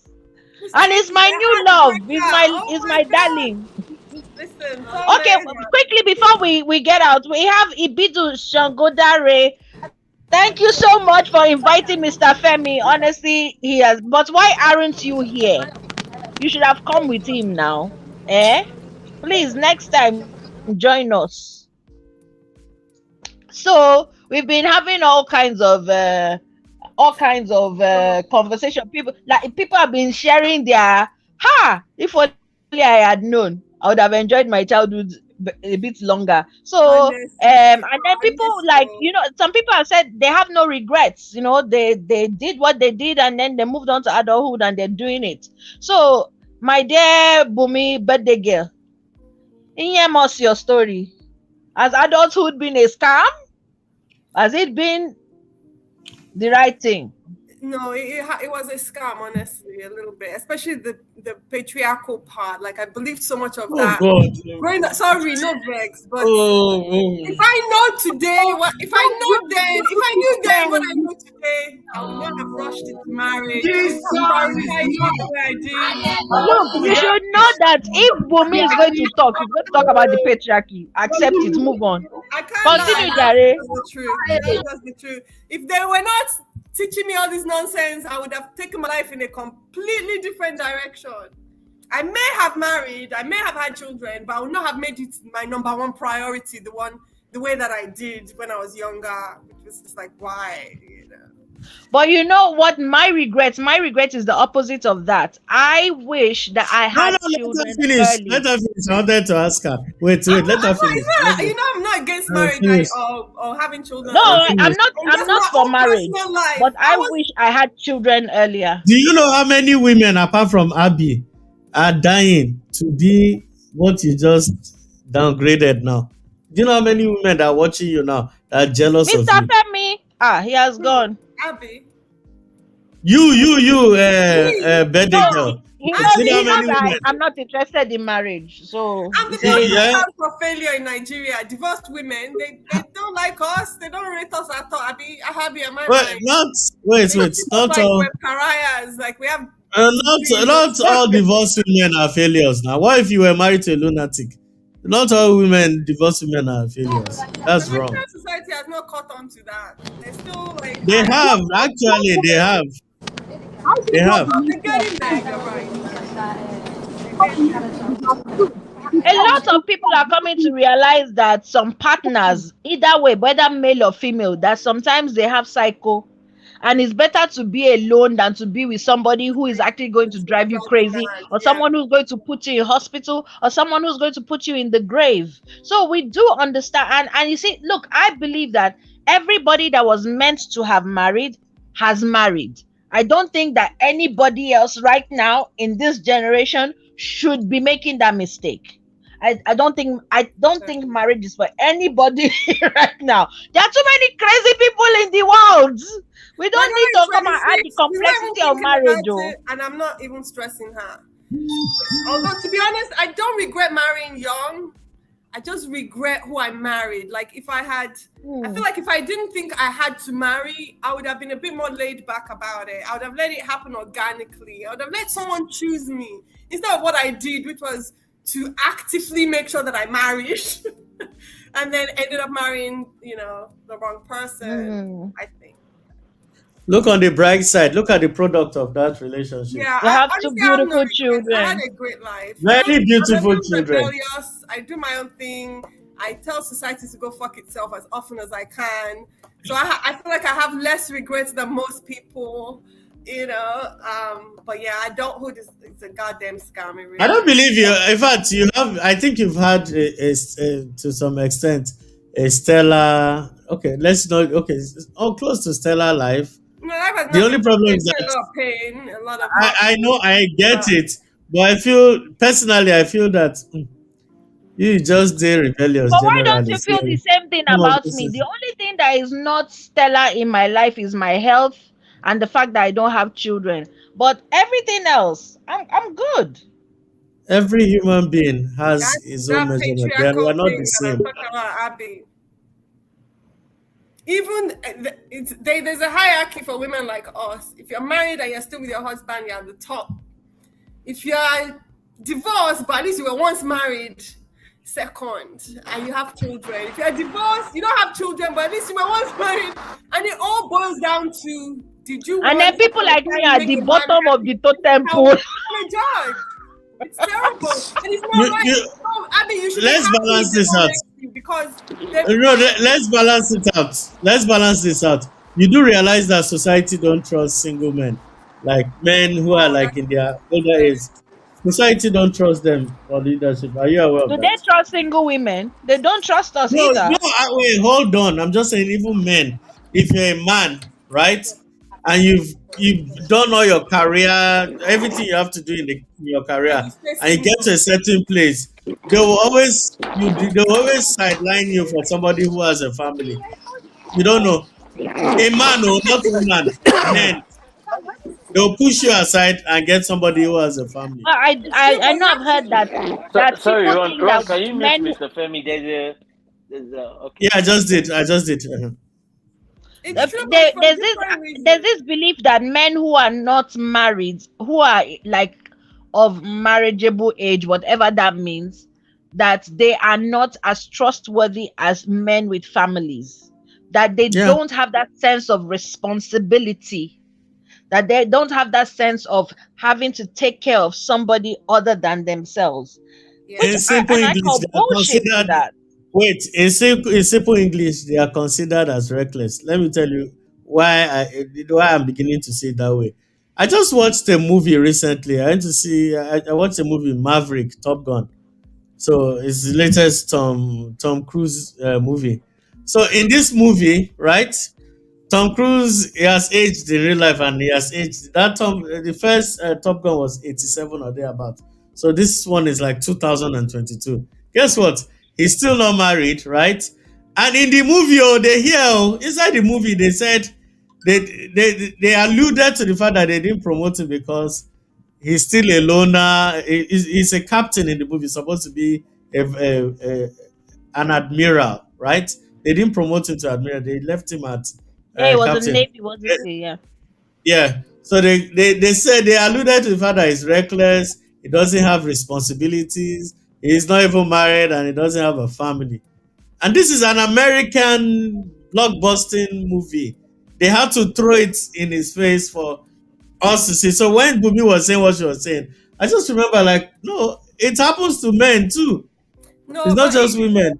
it's different though, because it's not society. Society may look at him like, what's wrong with this uncle? Why is he still alone?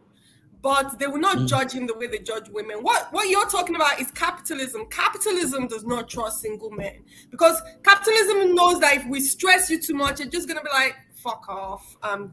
Buying a bike and taking a world tour. I have no responsibilities. I can do whatever I want. I can go wherever I want. I'm a man. But a married man is like he's tied down. He can't leave. He has to pay the mortgage. He has to take care of those kids, or society will judge the shit out of him. So they know they'd rather hire him because they know he will take any nonsense that they throw at him. Now, society may look at as a single man as strange, but they will never look at him as a loser. They'll just want, especially if he's doing okay, if he has money and he's traveling and he has some unusual lifestyle, which is that. No, but this guy was not promoted though. He was not promoted, but he was still kept in his job, and he was still making money, wasn't he?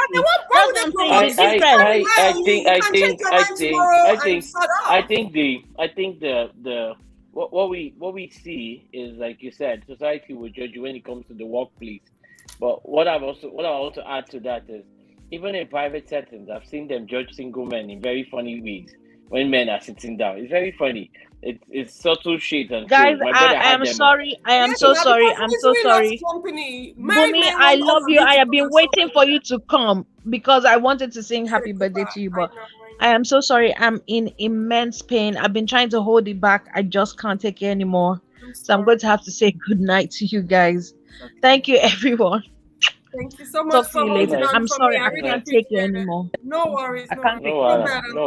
No other. So okay. The thing is, what I see is, like, I've seen that judgment that you talk about when they judge single women. I've seen them judge single men in like that, as a judging like that. Interestingly, I've seen it happen in my own family, quietly. We're 3 boys, and the last one got married before all of us. So you can imagine the one that felt it most. I apologize to him is Ron knows Nachi. At some point, the Igbo word they called Nachi Okokpa, the old hen, the overgrown hen, overgrown cock. So think about. So it's not just you think it's because you don't hear that part. And there's some points where you're sitting down and you're drinking, and somebody tell you they pay school fees. So why you going to complain? Yeah, the men are brutal. Men are harsh. It's brutal. Trust me. Men are harsh. Okay, somebody tell you that. It's only a man can tell another man. I know a man. It's only a man that can tell another. You don't have kids. You don't have a wife. Why are you sitting with us? What are you doing here? Quarrel about it, and then you're quarreling with somebody about a business deal, and the person will be like, I can't blame him. He doesn't even have responsibility. No, they pay school fees. No, they do anything. No, they even keep woman for your house. Now they carry different women. Men are harsh. There are sometimes by the time they're done with you, you enter that your Mercedes Benz that you bought, that you have all the money, you feel bad. You will feel Guess what? There will be no man there to sympathize with you and say, "Oh, don't mind if I is harsh." No, everybody will agree with Ifeanyi. Yes, and again, you will think that this insult will come from your peers. Trust me, it comes from even people lower than you. Your gate man will be like this man every day, just they carry girl. Stupid, you don't even get sense. So the money misroad. And the gate man to his family. Yeah, man, this one got sense. We don't get sense. So when he says it, when you know it's an insult, is that he says it just enough so that it's within your earshot. So that you know closing the gate. No. Wait, sorry. Ifeanyi, wait. Like, this is not bullshit. This is real. This is real life. I'm telling you. Do you know that your gate man can call you one day and say, "Okay, I'm telling you real life story." Yes. Your gate man can call you and say, "Okay, these women where they carry, you don't go find one, but somebody you are paying salary, he will advise you. He will advise you, Nigeria." This respect we get. It's like see, somebody will just tell you, "Okay, no vex you. Don't say if you say you don't marry like this, we're not gonna buy Indomie anyhow like this." you somebody are paying. It is there. So this is your peers. This is this thing. Okay, true life story. We're just talking to my brother about my dad's best friend. One time he came back from leave.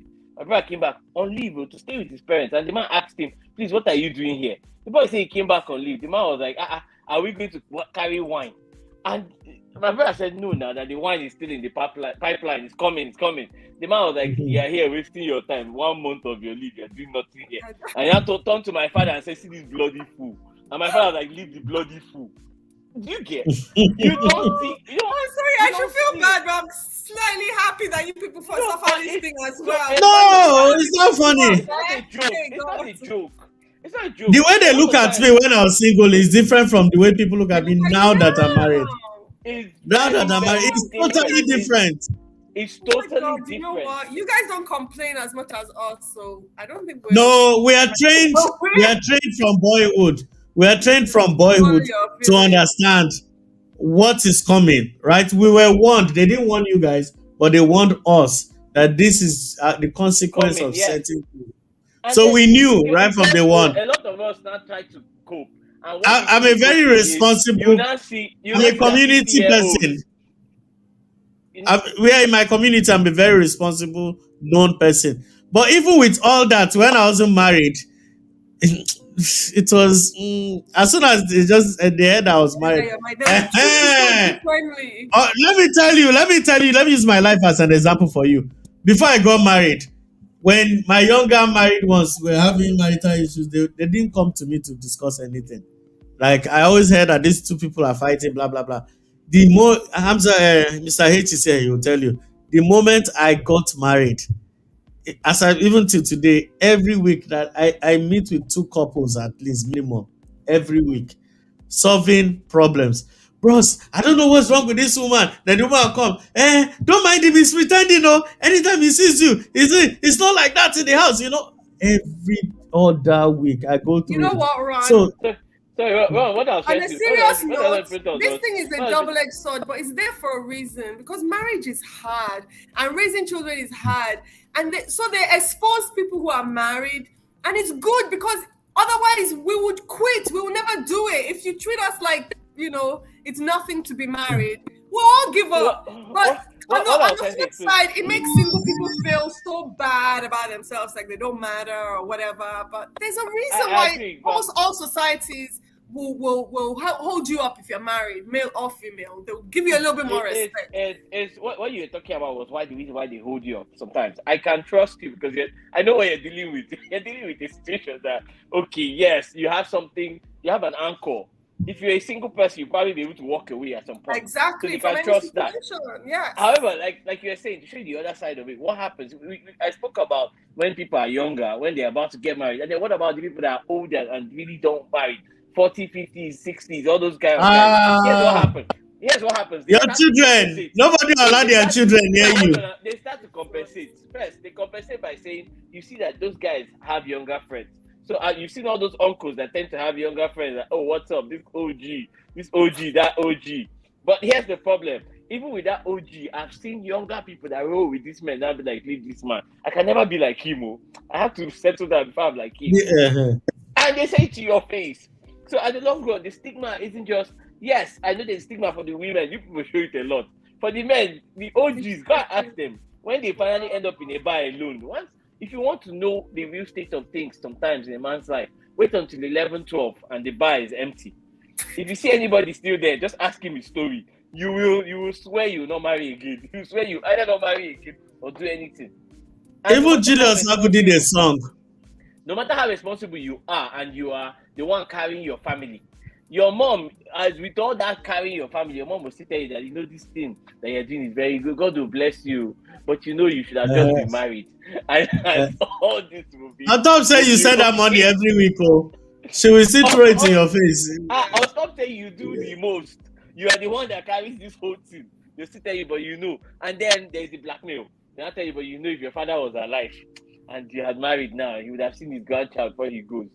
Then the classic one, you will go for your friend's son's 10th birthday. I know somebody that got married because he went for his friend's son's 10th birthday.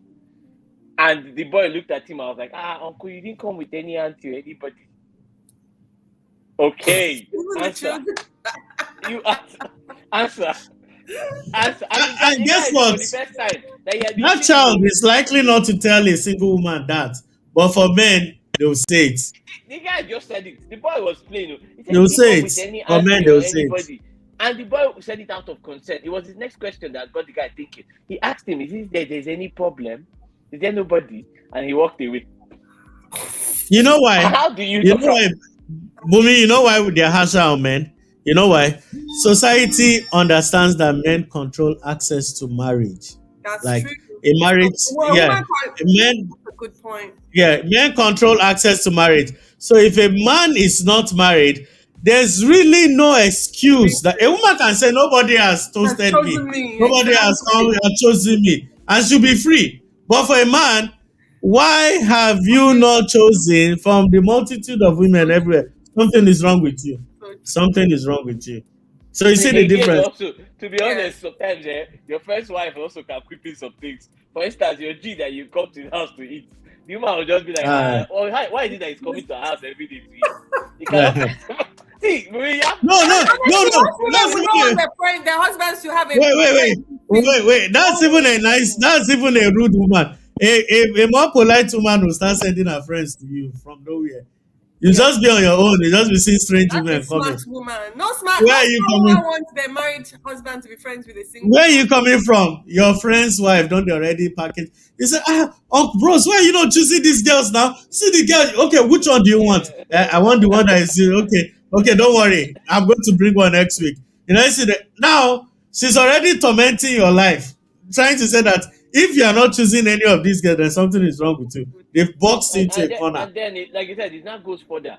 God bless you. You now do the marriage, and the marriage fails. You think it ends because you can always pick up another person. The reason why sometimes most men remarry when their marriage failed is you really want to succeed in this thing, because the stigma also comes to you. First, they go tell you that your own now say you just a beat woman. You marry person, you don't fit take care of they beat them. Pass that one and pass. Or you just dey spend money anyhow. Every day you buy Hennessy, but you can't even take care of a family. Then somebody now says you failed in everything. Your business you failed. Even marriage. Your wife don't You cannot even keep a woman. Ordinary woman you cannot keep. A terrible leader. When they say these things, it's over the drink where you pay for them. Maybe now you buy the drink.